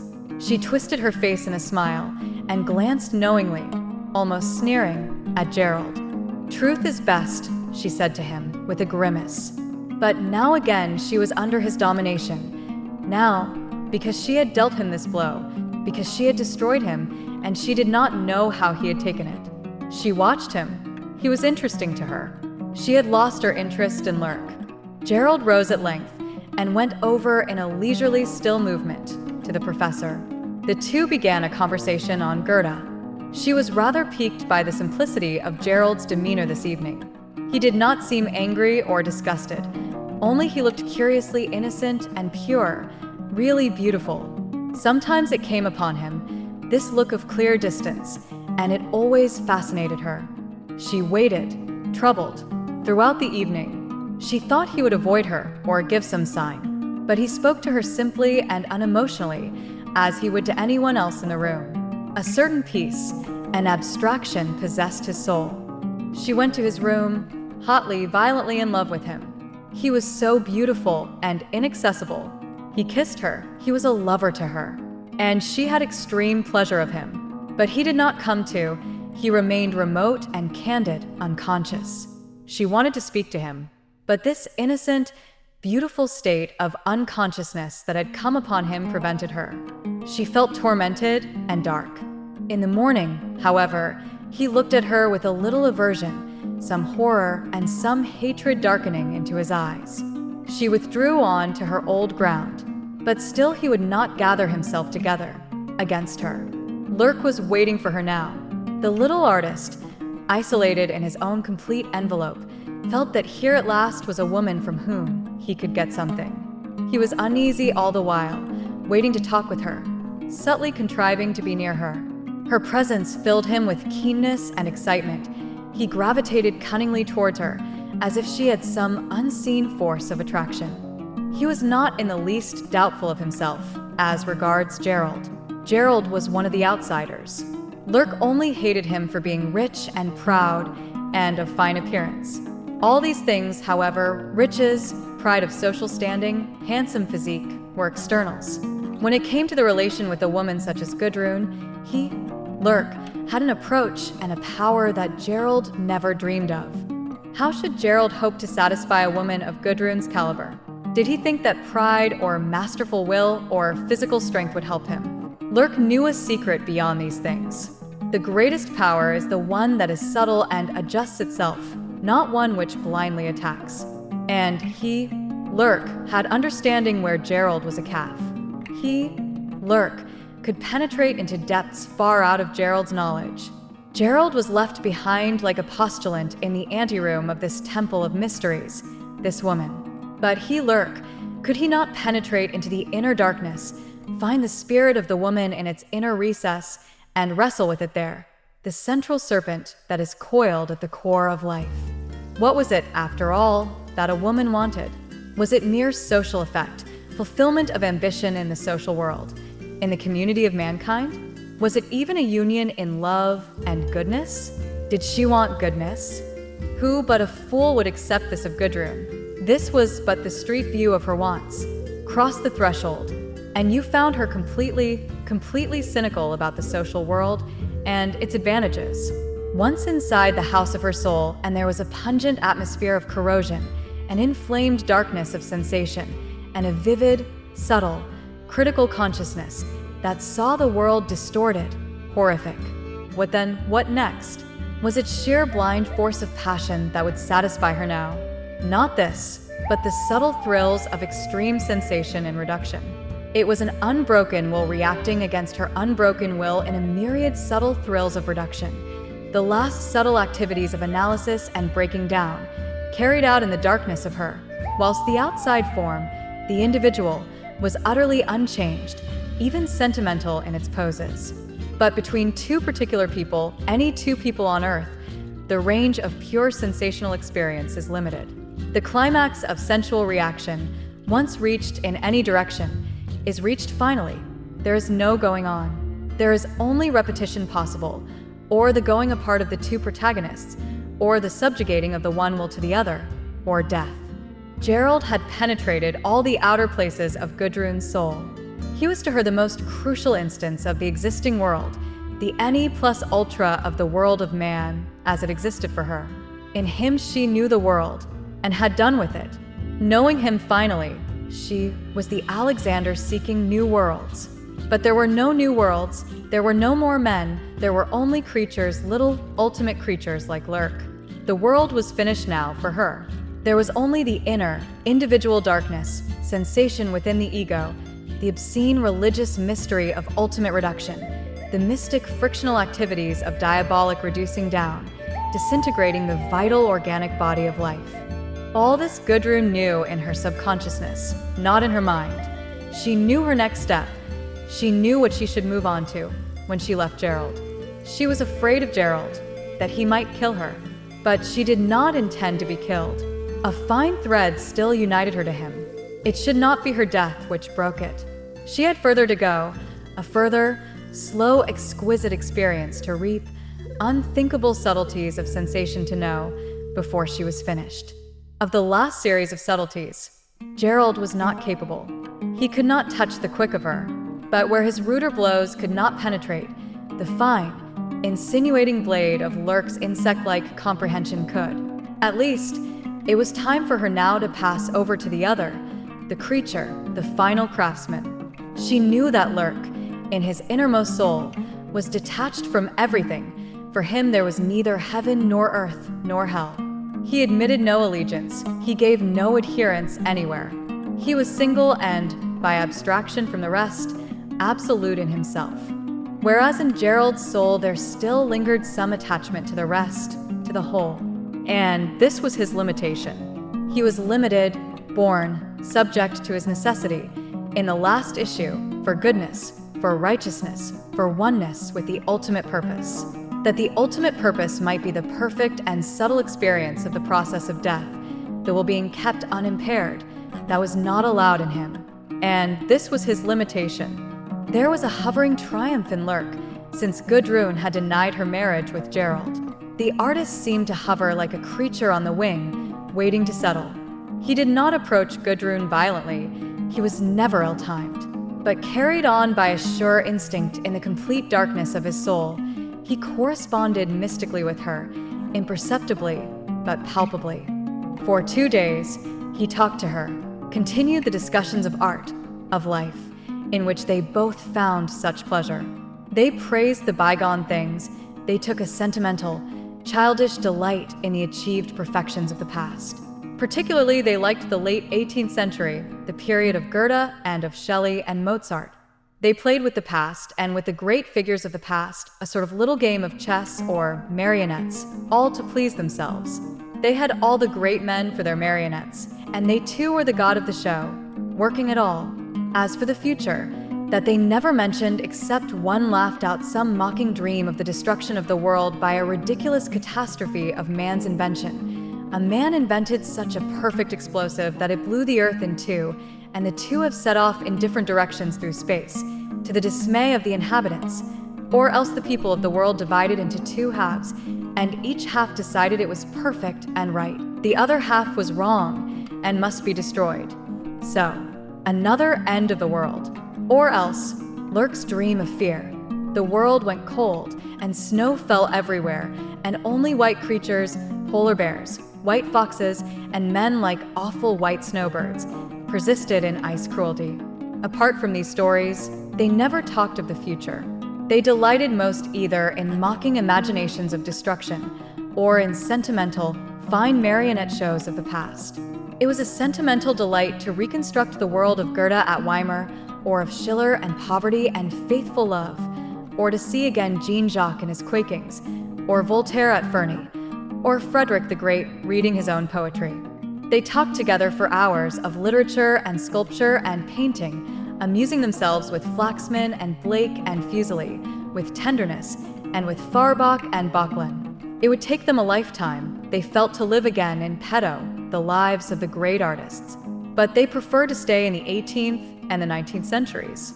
They talked in a mixture of languages. The groundwork was French in either case, but he ended most of his sentences in a stumble of English and a conclusion of German. She skillfully wove herself to her end in whatever phrase came to her. She took a peculiar delight in this conversation. It was full of odd, fantastic expression, of double meanings, of evasions, of suggestive vagueness. It was a real physical pleasure to her to make this thread of conversation out of the different colored strands of 3 languages. And all the while they too were hovering, hesitating round the flame of some invisible declaration. He wanted it, but was held back by some inevitable reluctance. She wanted it also, but she wanted to put it off indefinitely. She still had some pity for Gerald, some connection with him. And the most fatal of all, she had the reminiscent sentimental compassion for herself in connection with him. Because of what had been, she felt herself held to him by immortal, invisible threads. Because of what had been, because of his coming to her that first night, into her own house, in his extremity, because Gerald was gradually overcome with a revulsion of loathing for Lurk. He did not take the man seriously, he despised him merely, except as he felt in Gudrun's veins the influence of the little creature. It was this that drove Gerald wild, the feeling in Gudrun's veins of Lurk's presence, Lurk's being, flowing dominant through her. "What makes you so smitten with that little vermin?" he asked, really puzzled. For he, manlike, could not see anything attractive or important at all in Lurk. Gerald expected to find some handsomeness or nobleness to account for a woman's subjection. But he saw none here, only an insect-like repulsiveness. Gudrun flushed deeply. It was these attacks she would never forgive. "What do you mean?" she replied. "My God, What a mercy I am not married to you." Her voice of flouting and contempt scotched him. He was brought up short, but he recovered himself. "Tell me, only tell me," he reiterated in a dangerous, narrowed voice. "Tell me what it is that fascinates you in him." "I am not fascinated," she said, with cold, repelling innocence. "Yes, you are. You are fascinated by that little dry snake, like a bird gaping ready to fall down its throat." She looked at him with black fury. "I don't choose to be discussed by you," she said. "It doesn't matter whether you choose or not," he replied. "That doesn't alter the fact that you are ready to fall down and kiss the feet of that little insect. And I don't want to prevent you. Do it. Fall down and kiss his feet. But I want to know what it is that fascinates you. What is it?" She was silent, suffused with black rage. "How dare you come browbeating me?" she cried. "How dare you, you little squire, you bully? What right have you over me, do you think?" His face was white and gleaming. She knew by the light in his eyes that she was in his power, the wolf. And because she was in his power, she hated him with a power that she wondered did not kill him. In her will she killed him as he stood, effaced him. "It is not a question of right," said Gerald, sitting down on a chair. She watched the change in his body. She saw his clenched, mechanical body moving there like an obsession. Her hatred of him was tinged with fatal contempt. "It's not a question of my right over you, though I have some right, remember. I only want to know what it is that subjugates you to that little scum of a sculptor downstairs, what it is that brings you down like a humble maggot in worship of him. I want to know what you creep after." She stood over against the window, listening. Then she turned round. "Do you?" she said, in her most easy, most cutting voice. "Do you want to know what it is in him? It's because he has some understanding of a woman, because he is not stupid. That's why it is." A queer, sinister, animal-like smile came over Gerald's face. "But what understanding is it?" he said. "The understanding of a flea, a hopping flea with a proboscis. Why should you crawl abject before the understanding of a flea?" There passed through Gudrun's mind Blake's representation of the soul of a flea. She wanted to fit it to Lurk. Blake was a clown too. But it was necessary to answer Gerald. "Don't you think the understanding of a flea is more interesting than the understanding of a fool?" she asked. "A fool," he repeated. "A fool, a conceited fool, a Dummkopf," she replied, adding the German word. "Do you call me a fool?" he replied. "Well, wouldn't I rather be the fool I am than that flea downstairs?" She looked at him. A certain blunt, blind stupidity in him palled on her soul, limiting her. "You give yourself away by that last," she said. He sat and wondered. "I shall go away soon," he said. She turned on him. "Remember," she said, "I am completely independent of you, completely. You make your arrangements, I make mine." He pondered this. "You mean we are strangers from this minute?" he asked. She halted and flushed. He was putting her in a trap, forcing her hand. She turned round on him. "Strangers," she said, "we can never be. But if you want to make any movement apart from me, then I wish you to know you are perfectly free to do so. Do not consider me in the slightest." Even so slight an implication that she needed him and was depending on him still was sufficient to rouse his passion. As he sat, a change came over his body. The hot, molten stream mounted involuntarily through his veins. He groaned inwardly under its bondage, but he loved it. He looked at her with clear eyes, waiting for her. She knew at once and was shaken with cold revulsion. How could he look at her with those clear, warm, waiting eyes, waiting for her, even now? What had been said between them, was it not enough to put them worlds asunder, to freeze them forever apart? And yet he was all transfused and roused, waiting for her. It confused her. Turning her head aside, she said, "I shall always tell you, whenever I am going to make any change." And with this, she moved out of the room. He sat suspended in a fine recoil of disappointment that seemed gradually to be destroying his understanding. But the unconscious state of patience persisted in him. He remained motionless, without thought or knowledge, for a long time. Then he rose and went downstairs to play at chess with one of the students. His face was open and clear, with a certain innocent laissez-aller that troubled Gudrun most, made her almost afraid of him, whilst she disliked him deeply for it. It was after this that Lurk, who had never yet spoken to her personally, began to ask her of her state. "You are not married at all, are you?" he asked. She looked full at him. "Not in the least," she replied, in her measured way. Lurk laughed, wrinkling up his face oddly. There was a thin wisp of his hair straying on his forehead. She noticed that his skin was of a clear brown color, his hands, his wrists, and his hands seemed closely prehensile. He seemed like topaz, so strangely brownish and pellucid. "Good," he said. Still, it needed some courage for him to go on. "Was Mrs. Birkin your sister?" he asked. "Yes." "And was she married?" "She was married." "Have you parents then?" "Yes," said Gudrun. "We have parents." And she told him, briefly, laconically, her position. He watched her closely, curiously all the while. "So," he exclaimed, with some surprise. "And the Herr Critch, is he rich?" "Yes, he is rich, a coal owner." "How long has your friendship with him lasted?" "Some months." There was a pause. "Yes, I am surprised," he said at length. "The English, I thought they were so cold. And what do you think to do when you leave here?" "What do I think to do?" she repeated. "Yes. You cannot go back to the teaching." "No," he shrugged his shoulders. "That is impossible. Leave that to the canaille, who can do nothing else. You, for your part, you know, you are a remarkable woman, eine seltsame Frau. Why deny it? Why make any question of it? You are an extraordinary woman. Why should you follow the ordinary course, the ordinary life?" Gudrun sat looking at her hands, flushed. She was pleased that he said, so simply, that she was a remarkable woman. He would not say that to flatter her.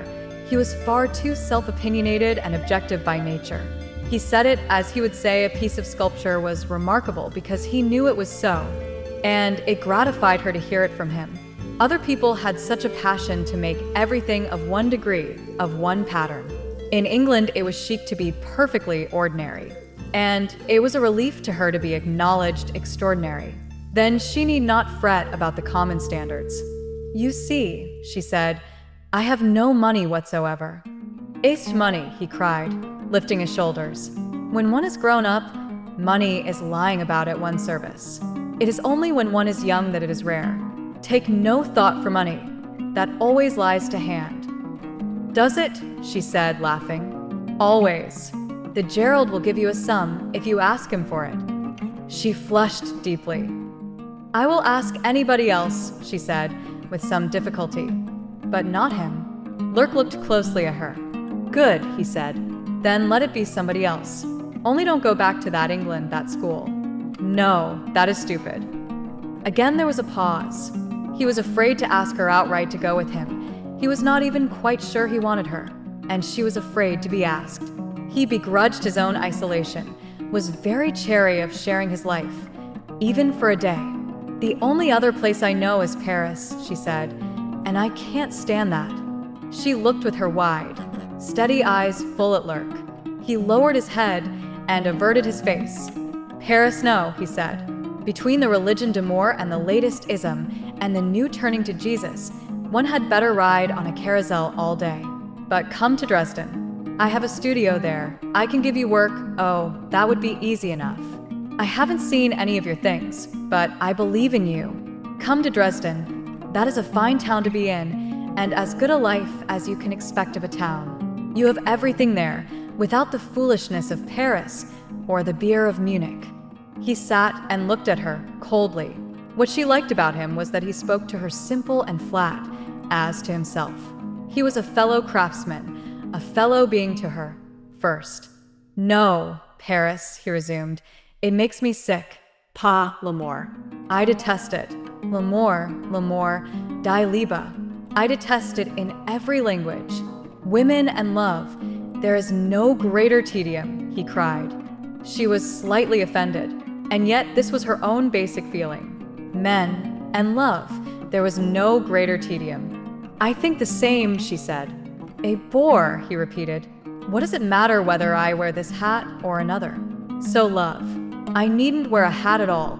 only for convenience. Neither need I love except for convenience. I tell you what, gnädige Frau. And he leaned towards her. Then he made a quick, odd gesture, as of striking something aside. Gnädige Fräulein, never mind. I tell you what, I would give everything, all your love, for a little companionship and intelligence. His eyes flickered darkly, evilly at her. You understand? He asked with a faint smile. It wouldn't matter if she were 100 years old, 1,000. It would be all the same to me, so that she can understand. He shut his eyes with a little snap. Again, Gudrun was rather offended. Did he not think her good-looking then? Suddenly, she laughed. I shall have to wait about 80 years to suit you at that, she said. I am ugly enough, aren't I? He looked at her with an artist's sudden, critical, estimating eye. You are beautiful, he said, and I am glad of it. But it isn't that, he cried, with emphasis that flattered her. It is that you have a certain wit. It is the kind of understanding. For me, I am little, chétif, insignificant. Good. Do not ask me to be strong and handsome, then. But it is the me. He put his fingers to his mouth, oddly. It is the me that is looking for a mistress, and my me is waiting for the thee of the mistress, for the match to my particular intelligence. You understand? Yes, she said. I understand. As for the other, this amour, he made a gesture, dashing his hand aside, as if to dash away something troublesome. It is unimportant.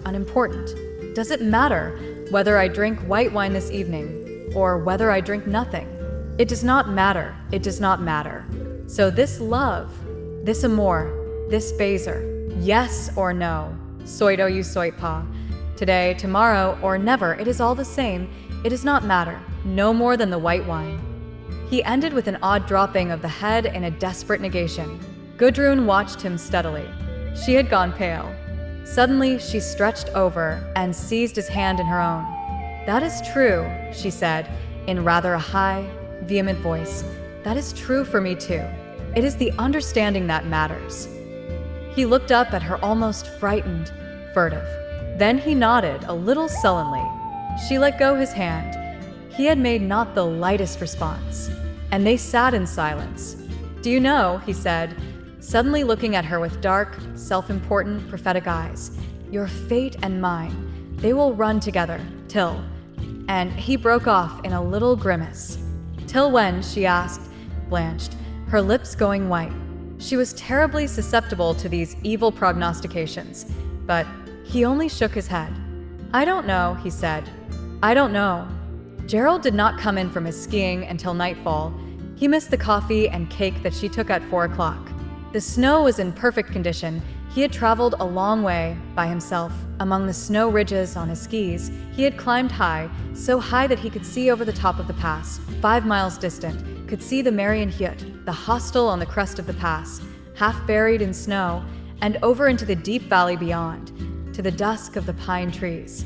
One could go that way home, but he shuddered with nausea at the thought of home. One could travel on skis down there and come to the old imperial road below the pass. But why come to any road?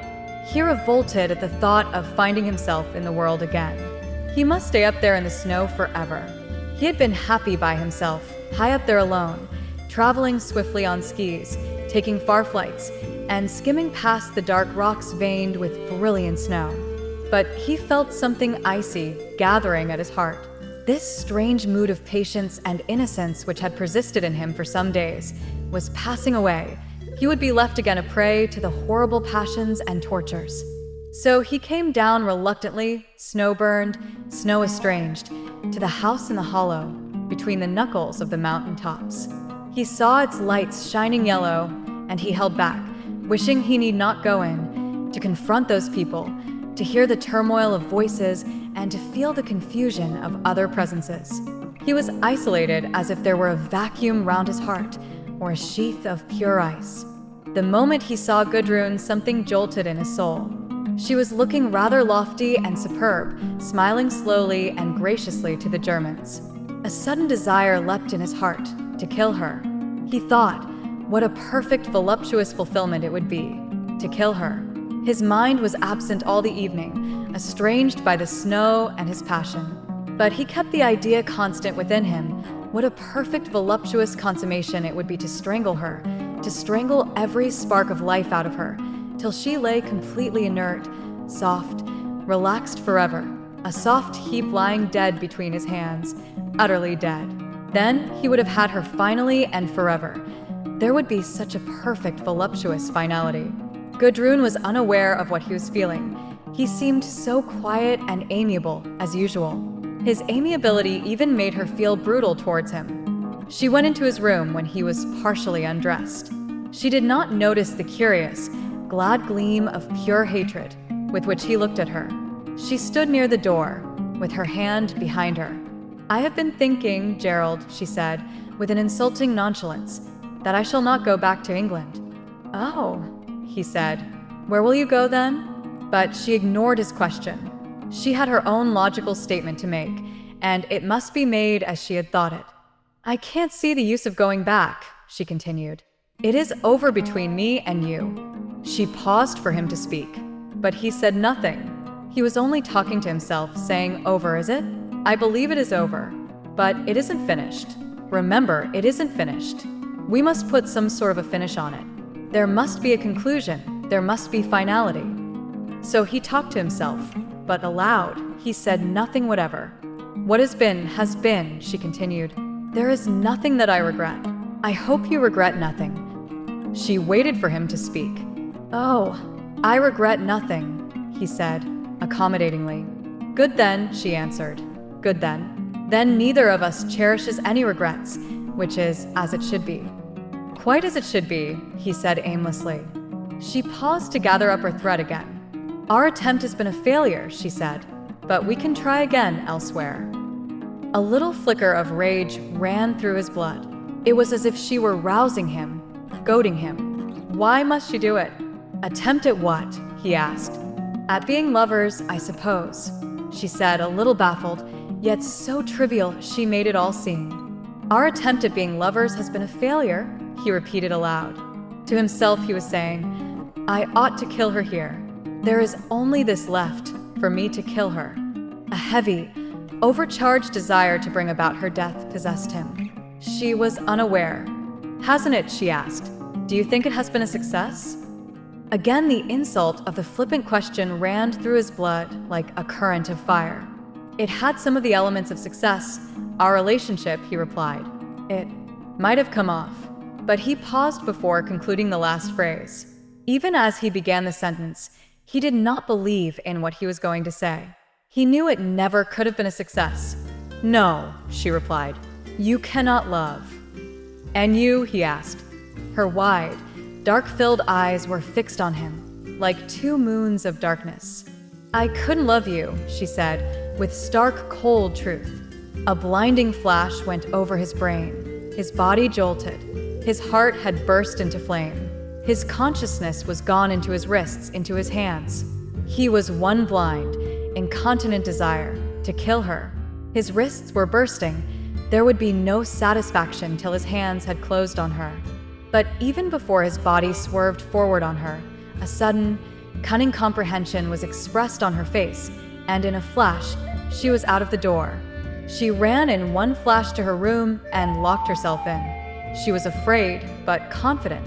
She knew her life trembled on the edge of an abyss, but she was curiously sure of her footing. She knew her cunning could outwit him. She trembled as she stood in her room, with excitement and awful exhilaration.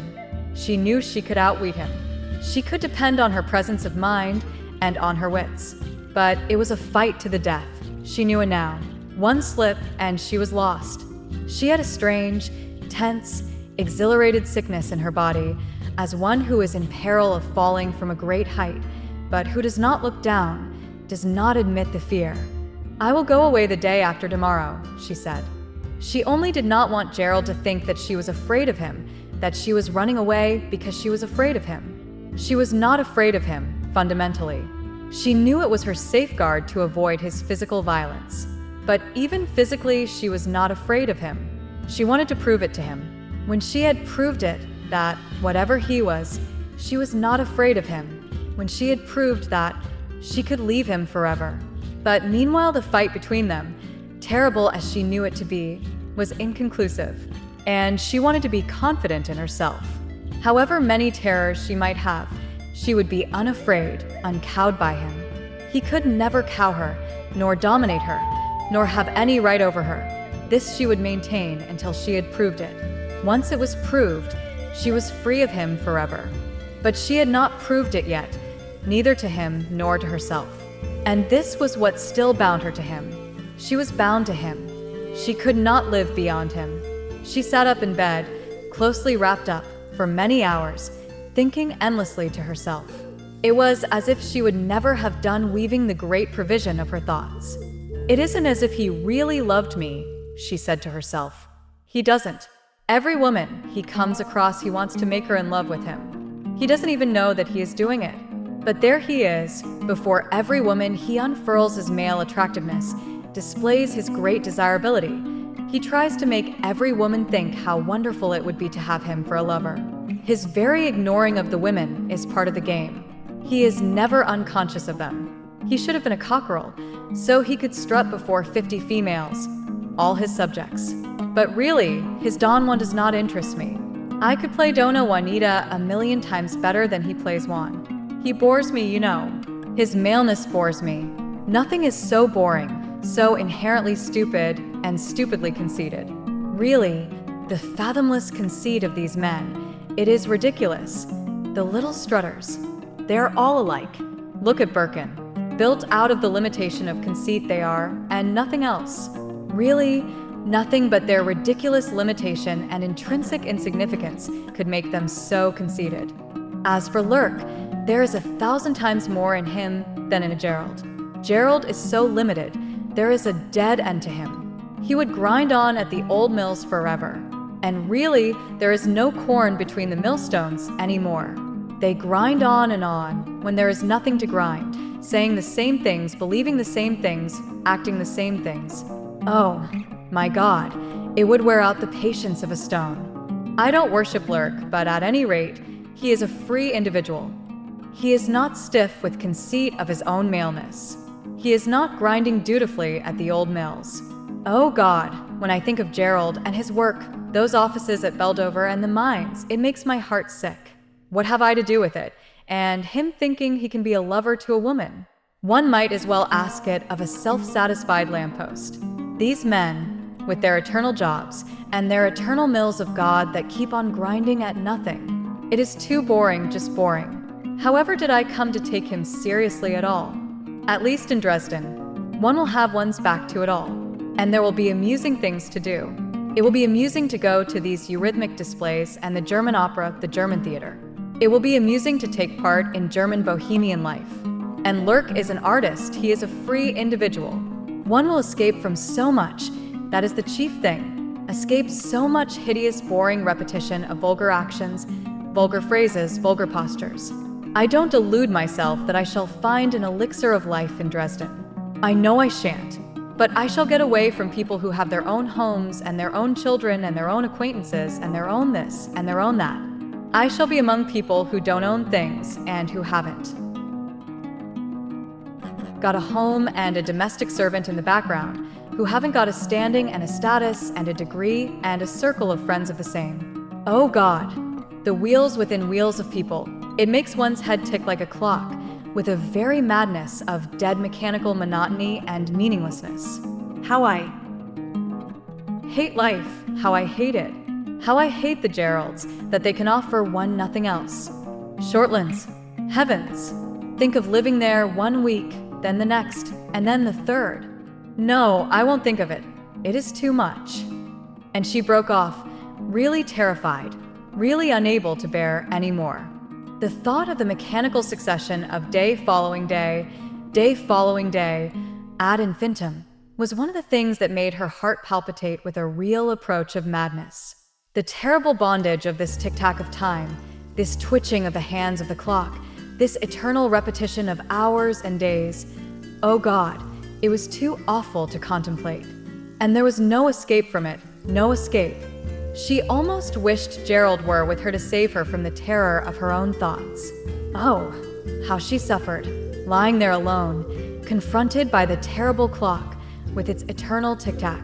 All life resolved itself into this. Tic-tac, tic-tac, tic-tac. Then the striking of the hour, then the tic-tac, tic-tac, and the twitching of the clock fingers. Gerald could not save her from it. He, his body, his motion, his life. It was the same ticking, the same twitching across the dial, a horrible mechanical twitching forward over the face of the hours. What were his kisses, his embraces? She could hear their tic-tac, tic-tac. Huh, she laughed to herself, so frightened that she was trying to laugh it off. How maddening it was, to be sure. Then, with a fleeting self-conscious motion, she wondered if she would be very much surprised, on rising in the morning, to realize that her hair had turned white. She had felt it turning white so often, under the intolerable burden of her thoughts, her sensations. Yet there it remained, brown as ever, and there she was herself, looking a picture of health. Perhaps she was healthy. Perhaps it was only her unabatable health that left her so exposed to the truth. If she were sickly, she would have her illusions, imaginations. As it was, there was no escape. She must always see and know and never escape. She could never escape. There she was, placed before the clock face of life. And if she turned round, as in a railway station, to look at the bookstall, still she could see, with her very spine, she could see the clock, always the great white clock face. In vain she fluttered the leaves of books, or made statuettes in clay. She knew she was not really reading. She was not really working. She was watching the fingers twitch across the eternal, mechanical, monotonous clock face of time. She never really lived, she only watched. Indeed, she was like a little 12-hour clock vis-a-vis with the enormous clock of eternity. There she was like dignity and impudence, or impudence and dignity. The picture pleased her. Didn't her face really look like a clock dial? Rather roundish and often pale and impassive. She would have got up to look in the mirror, but the thought of the sight of her own face, that was like a 12-hour clock dial, filled her with such deep terror that she hastened to think of something else. Oh, why wasn't somebody kind to her? Why wasn't there somebody who would take her in their arms and hold her to their breast and give her rest, pure, deep, healing rest?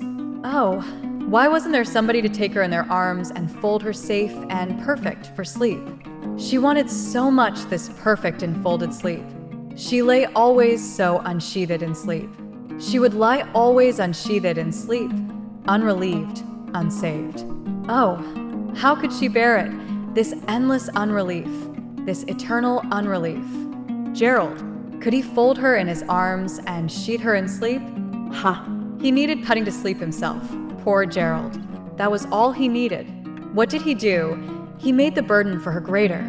The burden of her sleep was the more intolerable when he was there. He was an added weariness upon her unripening nights, her unfruitful slumbers. Perhaps he got some repose from her. Perhaps he did. Perhaps this was what he was always dogging her for, like a child that is famished, crying for the breast. Perhaps this was the secret of his passion, his forever unquenched desire for her, that he needed her to put him to sleep, to give him repose. What then? Was she his mother? Had she asked for a child whom she must nurse through the nights, for her lover? She despised him. She despised him. She hardened her heart. An infant crying in the night, this Don Juan. Ooh, but how she hated the infant crying in the night. She would murder it gladly. She would stifle it and bury it, as Hetty Sorrel did. No doubt Hetty Sorrel's infant cried in the night. No doubt Arthur Donnithorne's infant would. The Arthur Donnithornes, the Geralds of this world. So manly by day, yet all the while, such a crying of infants in the night. Let them turn into mechanisms, let them. Let them become instruments, pure machines, pure wills, that work like clockwork, in perpetual repetition. Let them be this. Let them be taken up entirely in their work. Let them be perfect parts of a great machine, having a slumber of constant repetition. Let Gerald manage his firm. There he would be satisfied as a wheelbarrow that goes backwards and forwards along a plank all day. She had seen it. The wheelbarrow, the one humble wheel, the unit of the firm. Then the cart with 2 wheels, then the truck with 4, then the donkey engine with 8, then the winding engine with 16, and so on, till it came to the miner with 1,000 wheels, and then the electrician with 3,000, and the underground manager with 20,000, and the general manager with 100,000 little wheels working away to complete his makeup, and then Gerald with 1,000,000 wheels and cogs and axles. Poor Gerald, such a lot of little wheels to his makeup. He was more intricate than a chronometer watch. But, oh heavens, what weariness! What weariness! God above. A chronometer watch, a beetle. Her soul fainted with utter ennui from the thought. So many wheels to count and consider and calculate. Enough, enough. There was an end to man's capacity for complications, even. Or perhaps there was no end. Meanwhile, Gerald sat in his room, reading. When Gudrun was gone, he was left stupefied with arrested desire. He sat on the side of the bed for an hour, stupefied, little strands of consciousness appearing and reappearing. But he did not move. For a long time he remained inert, his head dropped on his breast. Then he looked up and realized that he was going to bed. He was cold. Soon he was lying down in the dark. But what he could not bear was the darkness. The solid darkness confronting him drove him mad. So he rose and made a light. He remained seated for a while, staring in front. He did not think of Gudrun. He did not think of anything. Then suddenly he went downstairs for a book. He had all his life been in terror of the nights that should come when he could not sleep. He knew that this would be too much for him, to have to face nights of sleeplessness and of horrified watching the hours. So he sat for hours in bed, like a statue reading. His mind, hard and acute, read on rapidly. His body understood nothing. In a state of rigid unconsciousness, he read on through the night, till morning, when, weary and disgusted in spirit, disgusted most of all with himself, he slept for 2 hours.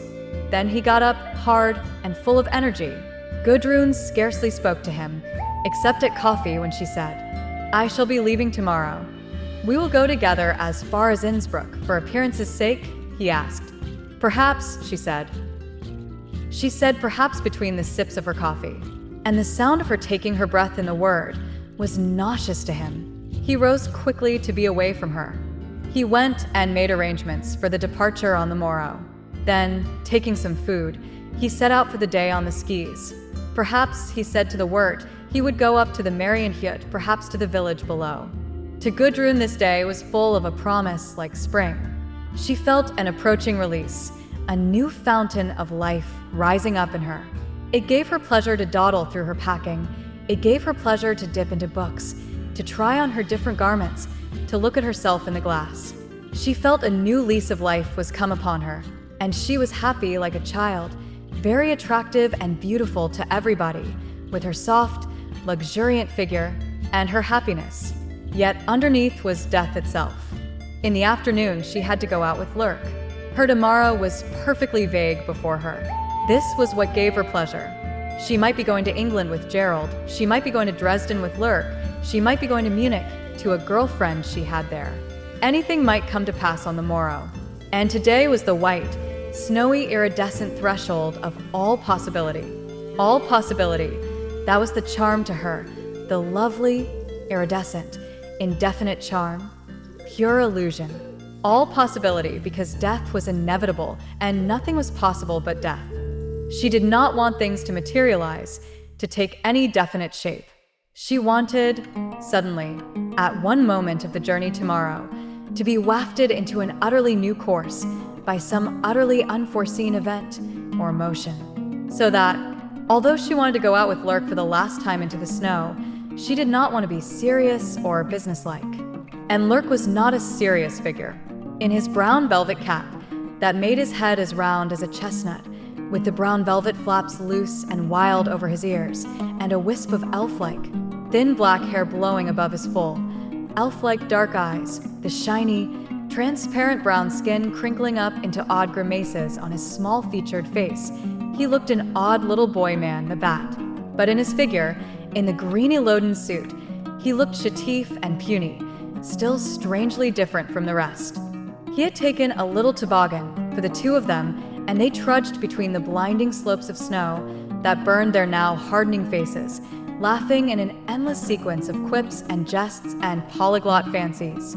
The fancies were the reality to both of them. They were both so happy, tossing about the little colored balls of verbal humor and whimsicality. Their natures seemed to sparkle in full interplay. They were enjoying a pure game, and they wanted to keep it on the level of a game, their relationship, such a fine game. Lurk did not take the tobogganing very seriously. He put no fire and intensity into it as Gerald did, which pleased Gudrun. She was weary, oh so weary of Gerald's gripped intensity of physical motion. Lurk let the sledge go wildly and gaily, like a flying leaf, and when, at a bend, he pitched both her and him out into the snow, he only waited for them both to pick themselves up unhurt off the keen white ground, to be laughing and pert as a pixie. She knew he would be making ironical, playful remarks as he wandered in hell, if he were in the humor, and that pleased her immensely. It seemed like a rising above the dreariness of actuality, the monotony of contingencies. They played till the sun went down, in pure amusement, careless and timeless. Then, as the little sledge twirled riskily to rest at the bottom of the slope, "Wait," he said suddenly, and he produced from somewhere a large thermos flask, a packet of keks, and a bottle of schnapps. "Oh, Lurk," she cried. "What an inspiration! What a comble de joie indeed! What is the schnapps?" He looked at it and laughed. Heidelbeer, he said. No. From the bilberries under the snow. Doesn't it look as if it were distilled from snow? Can you, she sniffed and sniffed at the bottle. Can you smell bilberries? Isn't it wonderful? It is exactly as if one could smell them through the snow. She stamped her foot lightly on the ground. He kneeled down and whistled, and put his ear to the snow. As he did so, his black eyes twinkled up. Ha. Huh, she laughed, warmed by the whimsical way in which he mocked at her verbal extravagances. He was always teasing her, mocking her ways. But as he in his mockery was even more absurd than she in her extravagances, what could one do but laugh and feel liberated? She could feel their voices, hers and his, ringing silvery like bells in the frozen, motionless air of the first twilight. How perfect it was, how very perfect it was, this silvery isolation and interplay. She sipped the hot coffee, whose fragrance flew around them like bees murmuring around flowers. In the snowy air, she drank tiny sips of the Heidelbeerwasser. She ate the cold, sweet, creamy wafers. How good everything was. How perfect everything tasted and smelled and sounded, here in this utter stillness of snow and falling twilight. "You are going away tomorrow?" his voice came at last. "Yes." There was a pause, when the evening seemed to rise in its silent, ringing pallor infinitely high, to the infinite which was near at hand. Wohin? That was the question, Wohin? Whither? Wohin? What a lovely word! She never wanted it answered. Let it chime forever. "I don't know," she said, smiling at him. He caught the smile from her. "One never does," he said. "One never does," she repeated. There was a silence, wherein he ate biscuits rapidly, as a rabbit eats leaves. But he laughed. "Where will you take a ticket to?" "Oh, heaven!" she cried. "One must take a ticket." Here was a blow. She saw herself at the wicket, at the railway station. Then a relieving thought came to her. She breathed freely. "But one needn't go," she cried. "Certainly not," he said. "I mean one needn't go where one's ticket says." That struck him. One might take a ticket, so as not to travel to the destination it indicated. One might break off and avoid the destination, a point located. That was an idea. Then take a ticket to London, he said. One should never go there. Right, she answered. He poured a little coffee into a tin can. You won't tell me where you will go? He asked. Really and truly, she said. I don't know. It depends which way the wind blows. He looked at her quizzically. Then he pursed up his lips, like Zephyrus, blowing across the snow. It goes towards Germany, he said. I believe so, she laughed. Suddenly, they were aware of a vague white figure near them. It was Gerald. Gudrun's heart leapt in sudden terror, profound terror. She rose to her feet. They told me where you were, came Gerald's voice, like a judgment in the whitish air of twilight. "Maria, you come like a ghost," exclaimed Lurk. Gerald did not answer. His presence was unnatural and ghostly to them. Lurk shook the flask, then he held it inverted over the snow. Only a few brown drops trickled out. "All gone," he said. To Gerald, the smallish, odd figure of the German was distinct and objective, as if seen through field glasses. And he disliked the small figure exceedingly. He wanted it removed. Then Lurk rattled the box which held the biscuits. "Biscuits there are still," he said, and reaching from his seated posture in the sledge, he handed them to Gudrun. She fumbled and took one. He would have held them to Gerald, but Gerald so definitely did not want to be offered a biscuit that Lurk, rather vaguely, put the box aside. Then he took up the small bottle and held it to the light. "Also there is some schnapps," he said to himself. Then suddenly, he elevated the bottle gallantly in the air, a strange, grotesque figure leaning towards Gudrun, and said, "Gnädiges Fräulein," he said, "Wall." There was a crack. The bottle was flying. Lurk had started back. The three stood quivering in violent emotion. Lurk turned to Gerald, a devilish leer on his bright-skinned face. "Well done," he said, in a satirical demoniac frenzy. C'est le sport, sans doute. The next instant, he was sitting ludicrously in the snow, Gerald's fist having rung against the side of his head. But Lurk pulled himself together, rose, quivering, looking full at Gerald, his body weak and furtive, but his eyes demoniacal with satire. Vive le héros, vive. But he flinched as, in a black flash, Gerald's fist came upon him, banged into the other side of his head, and sent him aside like a broken straw. But Gudrun moved forward. She raised her clenched hand high and brought it down, with a great downward stroke onto the face and onto the breast of Gerald. A great astonishment burst upon him, as if the air had broken. Wide, wide his soul opened, in wonder, feeling the pain. Then it laughed, turning, with strong hands outstretched, at last to take the apple of his desire. At last he could finish his desire. He took the throat of Gudrun between his hands, that were hard and indomitably powerful. And her throat was beautifully, so beautifully soft, save that, within, he could feel the slippery cords of her life. And this he crushed, this he could crush. What bliss! Oh, what bliss! At last. What satisfaction at last. The pure zest of satisfaction filled his soul. He was watching the unconsciousness come unto her swollen face, watching the eyes roll back. How ugly she was! What a fulfillment! What a satisfaction! How good this was! Oh, how good it was! What a God-given gratification at last! He was unconscious of her fighting and struggling. The struggling was her reciprocal lustful passion in this embrace. The more violent it became, the greater the frenzy of delight, till the zenith was reached, the crisis. The struggle was overborne, her movement became softer, appeased. Lurk roused himself on the snow, too dazed and hurt to get up. Only his eyes were conscious. "Monsieur," he said in his thin, roused voice, "quand vous aurez fini?" A revulsion of contempt and disgust came over Gerald's soul. The disgust went to the very bottom of him, a nausea. What was he doing? To what depths was he letting himself go? As if he cared about her enough to kill her, to have her life on his hands. A weakness ran over his body, a terrible relaxing, a thaw, a decay of strength. Without knowing, he had let go his grip, and Gudrun had fallen to her knees. Must he see? Must he know? A fearful weakness possessed him. His joints were turned to water.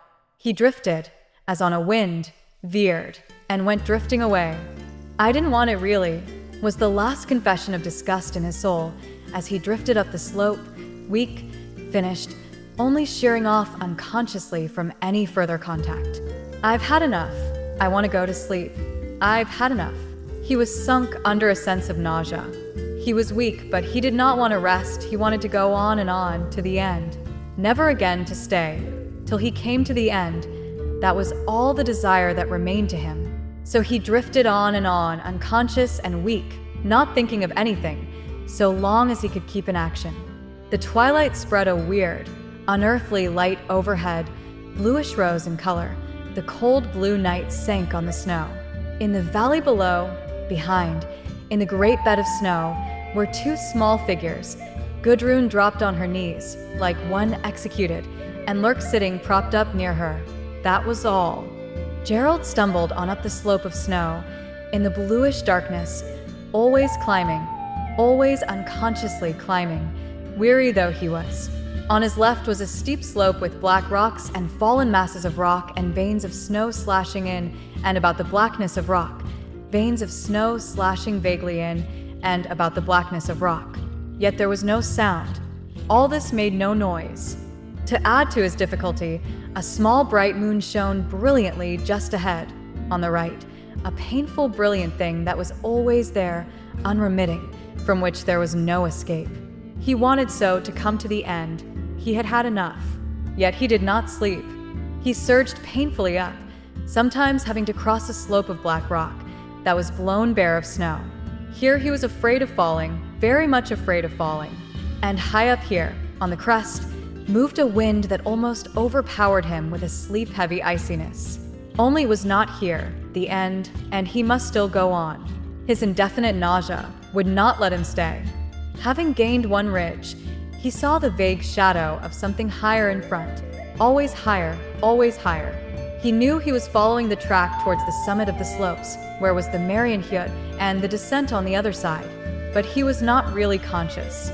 He only wanted to go on whilst he could, to move, to keep going, that was all, to keep going until it was finished. He had lost all his sense of place. And yet, in a remaining instinct of life, his feet sought the track where the skis had gone. He slithered down a sheer snow slope. That frightened him. He had no alpenstock, nothing. But having come safely to rest, he began to walk on, in the illuminated darkness. It was as cold as sleep. He was between two ridges in a hollow. So he swerved. Should he climb the other ridge, or wander along the hollow? How frail the thread of his being was stretched. He would perhaps climb the ridge. The snow was firm and simple. He went along. There was something standing out of the snow. He approached, with dimmest curiosity. It was a half-buried crucifix, a little Christ under a little sloping hood at the top of a pole. He sheared away. Somebody was going to murder him. He had a great dread of being murdered, but it was a dread which stood outside him, like his own ghost.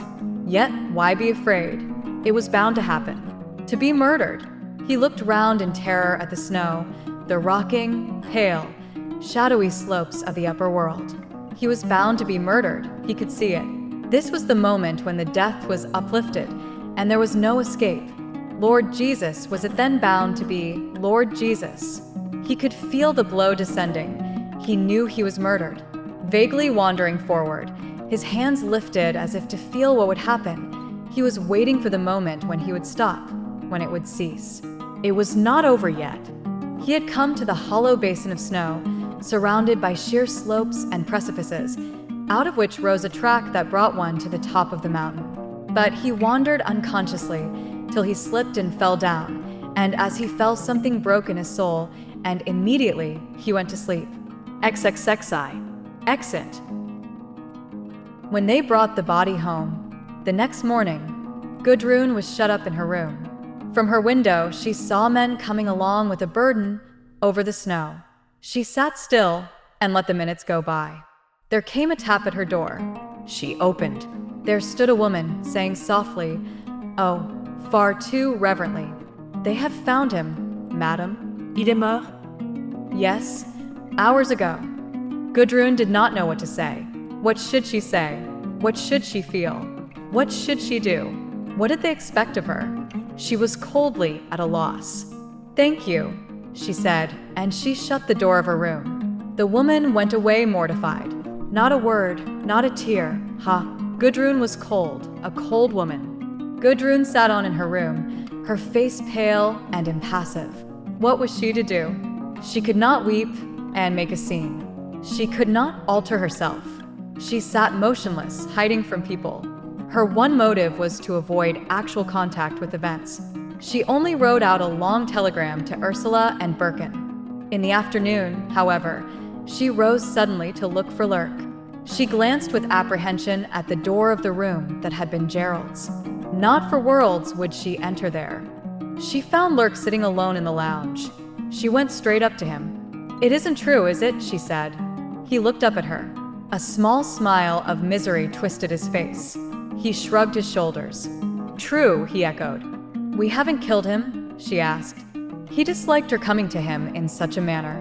He raised his shoulders wearily. "It has happened," he said. She looked at him. He sat crushed and frustrated for the time being, quite as emotionless and barren as herself. My God, this was a barren tragedy, barren. She returned to her room to wait for Ursula and Birkin. She wanted to get away, only to get away. She could not think or feel until she had got away, till she was loosed from this position. The day passed, the next day came. She heard the sledge, saw Ursula and Birkin alight, and she shrank from these also. Ursula came straight up to her. "Gudrun," she cried, the tears running down her cheeks. And she took her sister in her arms. Gudrun hid her face on Ursula's shoulder, but still she could not escape the cold devil of irony that froze her soul. "Ha ha," she thought, "this is the right behavior." But she could not weep, and the sight of her cold, pale, impassive face soon stopped the fountain of Ursula's tears. In a few moments, the sisters had nothing to say to each other. Was it very vile to be dragged back here again? Gudrun asked at length. Ursula looked up in some bewilderment. "I never thought of it," she said. "I felt a beast fetching you," said Gudrun. "But I simply couldn't see people. That is too much for me." "Yes," said Ursula, chilled. Birkin tapped and entered. His face was white and expressionless. She knew he knew. He gave her his hand, saying, "The end of this trip, at any rate." Gudrun glanced at him, afraid. There was silence between the three of them, nothing to be said. At length Ursula asked in a small voice, "Have you seen him?" He looked back at Ursula with a hard, cold look and did not trouble to answer. "Have you seen him?" she repeated. "I have," he said coldly. Then he looked at Gudrun. "Have you done anything?" he said. "Nothing," she replied. "Nothing." She shrank in cold disgust for making any statement. "Lurk says that Gerald came to you, when you were sitting on the sledge at the bottom of the Riddlebahn, that you had words, and Gerald walked away. What were the words about? I had better know, so that I can satisfy the authorities, if necessary." Gudrun looked up at him, white, childlike, mute with trouble. "There weren't even any words," she said. "He knocked Lurk down and stunned him. He half strangled me. Then he went away." To herself, she was saying, "A pretty little sample of the eternal triangle." And she turned ironically away because she knew that the fight had been between Gerald and herself, and that the presence of the third party was a mere contingency, an inevitable contingency perhaps, but a contingency nonetheless. But let them have it as an example of the eternal triangle, the trinity of hate. It would be simpler for them. Birkin went away, his manner cold and abstracted. But she knew he would do things for her. Nevertheless, he would see her through.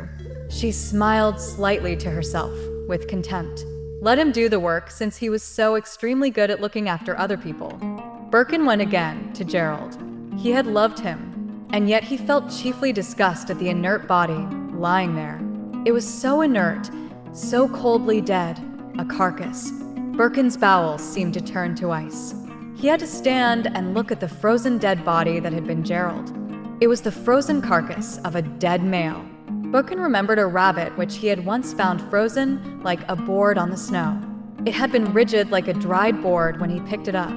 And now this was Gerald, stiff as a board, curled up as if for sleep, yet with the horrible hardness somehow evident. It filled him with horror. The room must be made warm. The body must be thawed. The limbs would break like glass or like wood if they had to be straightened. He reached and touched the dead face, and the sharp, heavy bruise of ice bruised his living bowels. He wondered if he himself were freezing too, freezing from the inside. In the short blonde mustache, the life breath was frozen into a block of ice beneath the silent nostrils. And this was Gerald. Again he touched the sharp, almost glittering fair hair of the frozen body. It was icy cold, hair icy cold, almost venomous. Birken's heart began to freeze. He had loved Gerald.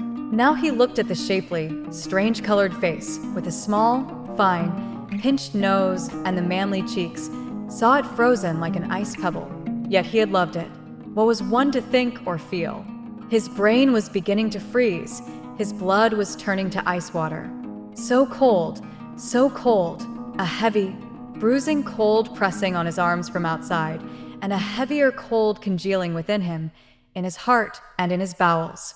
He went over the snow slopes to see where the death had been. At last he came to the great shallow among the precipices and slopes, near the summit of the pass. It was a gray day, the third day of grayness and stillness. All was white, icy, pallid, save for the scoring of black rocks that jutted like roots sometimes, and sometimes were in naked faces. In the distance, a slope sheered down from a peak, with many black rock slides. It was like a shallow pot lying among the stone and snow of the upper world. In this pot Gerald had gone to sleep. At the far end, the guides had driven iron stakes deep into the snow wall, so that, by means of the great rope attached, they could haul themselves up the massive snowfront, out onto the jagged summit of the pass, naked to heaven, where the Marian Heot hid among the naked rocks. Roundabout, spiked, slashed snow peaks pricked the heaven. Gerald might have found this rope. He might have hauled himself up to the crest. He might have heard the dogs in the Marian Heot and found shelter. He might have gone on, down the steep fall of the south side, down into the dark valley with its pines, onto the great imperial road leading south to Italy. He might. And what then? The imperial road. The south. Italy? What then? Was it a way out? It was only a way in again. Birken stood high in the painful air, looking at the peaks and the way south. Was it any good going south to Italy? Down the old imperial road? He turned away. Either the heart would break or cease to care. Best cease to care. Whatever the mystery which has brought forth man and the universe, it is a non-human mystery. It has its own great ends. Man is not the criterion. Best leave it all to the vast, creative, non-human mystery. Best strive with oneself only, not with the universe. God cannot do without man. It was a saying of some great French religious teacher. But surely this is false. God can do without man. God could do without the ichthyosauri and the mastodon. These monsters failed creatively to develop, so God, the creative mystery, dispensed with them. In the same way the mystery could dispense with man, should he too fail creatively to change and develop. The eternal creative mystery could dispose of man and replace him with a finer created being, just as the horse has taken the place of the mastodon. It was very consoling to Birken to think this. If humanity ran into a cul-de-sac and expended itself, the timeless creative mystery would bring forth some other being, finer, more wonderful, some new, more lovely race, to carry on the embodiment of creation. The game was never up. The mystery of creation was fathomless, infallible, inexhaustible, forever.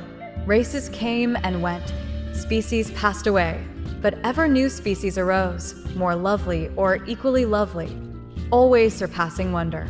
The fountainhead was incorruptible and unsearchable. It had no limits. It could bring forth miracles, create utter new races and new species, in its own hour, new forms of consciousness, new forms of body, new units of being.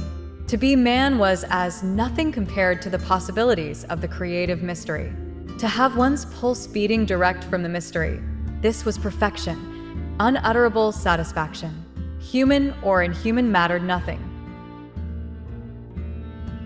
The perfect pulse throbbed with indescribable being, miraculous unborn species. Birken went home again to Gerald. He went into the room and sat down on the bed, dead and cold. Imperial Caesar dead, and turned to claywood stop a hole to keep the wind away. There was no response from that which had been Gerald. Strange, congealed, icy substance no more. No more. Terribly weary, Birken went away about the day's business. He did it all quietly without bother. To rant, to rave, to be tragic, to to make situations it was all too late. Best be quiet and bear one's soul in patience and in fullness. But when he went in again, at evening, to look at Gerald between the candles, because of his heart's hunger, suddenly his heart contracted, his own candle all but fell from his hand, as, with a strange whimpering cry, the tears broke out. He sat down in a chair, shaken by a sudden access. Ursula, who had followed him, recoiled aghast from him, as he sat with sunken head and body convulsively shaken, making a strange, horrible sound of tears. "I didn't want it to be like this. I didn't want it to be like this," he cried to himself. Ursula could but think of the Kaisers. Ich have es nicht gewollt. She looked almost with horror on Birkin. Suddenly, he was silent, but he sat with his head dropped to hide his face. Then, furtively, he wiped his face with his fingers. Then suddenly he lifted his head and looked straight at Ursula, with dark, almost vengeful eyes. "He should have loved me," he said. "I offered him." She, afraid, white, with mute lips answered, "What difference would it have made?" "It would," he said. "It would." He forgot her, and turned to look at Gerald, with head oddly lifted, like a man who draws his head back from an insult, half haughtily. He watched the cold, mute, material face. It had a bluish cast. It sent a shaft like ice through the heart of the living man. Cold, mute material. Birkin remembered how once Gerald had clutched his hand with a warm, momentaneous grip of final love. For 1 second, then let go again, let go forever. If he had kept true to that clasp, death would not have mattered. Those who die and dying still can love, still believe, do not die. They live still in the beloved. Gerald might still have been living in the spirit with Birkin, even after death. He might have lived with his friend, a further life. But now he was dead, like clay, like bluish, corruptible ice. Birkin looked at the pale fingers, the inert mass. He remembered a dead stallion he had seen, a dead mass of maleness, repugnant. He remembered also the beautiful face of one whom he had loved, and who had died still having the faith to yield to the mystery. That dead face was beautiful. No one could call it cold, mute material. No one could remember it without gaining faith in the mystery, without the soul's warming with new, deep life trust. And Gerald, the denier, he left the heart cold, frozen, hardly able to beat. Gerald's father had looked wistful, to break the heart, but not this last terrible look of cold, mute matter. Birkin watched and watched. Ursula stood aside, watching the living man stare at the frozen face of the dead man. Both faces were unmoved and unmoving. The candle flames flickered in the frozen air, in the intense silence. "Haven't you seen enough?" she said. He got up. "It's a bitter thing to me," he said. "What?" "That he's dead," she said. His eyes just met hers. He did not answer. "You've got me," she said. He smiled and kissed her. "If I die," he said, "you'll know I haven't left you." "And me," she cried. "And you won't have left me," he said. "We shan't have any need to despair in death." She took hold of his hand. "But need you despair over Gerald?" she said. "Yes," he answered. They went away. Gerald was taken to England to be buried. Birkin and Ursula accompanied the body, along with one of Gerald's brothers. It was the Critch brothers and sisters who insisted on the burial in England. Birkin wanted to leave the dead man in the Alps, near the snow, but the family was strident, loudly insistent. Gudrun went to Dresden. She wrote no particulars of herself. Ursula stayed at the mill with Birkin for a week or two. They were both very quiet. "Did you need Gerald?" she asked one evening. "Yes," he said. "Aren't I enough for you?" she asked. "No," he said. "You are enough for me, as far as a woman is concerned. You are all women to me. But I wanted a man friend, as eternal as you and I are eternal." "Why aren't I enough?" she said. "You are enough for me. I don't want anybody else but you. Why isn't it the same with you? Having you, I can live all my life without anybody else, any other sheer intimacy. But to make it complete, really happy, I wanted eternal union with a man too, another kind of love," he said. "I don't believe it," she said. "It's an obstinacy. A theory of perversity. Well, he said, you can't have two kinds of love. Why should you?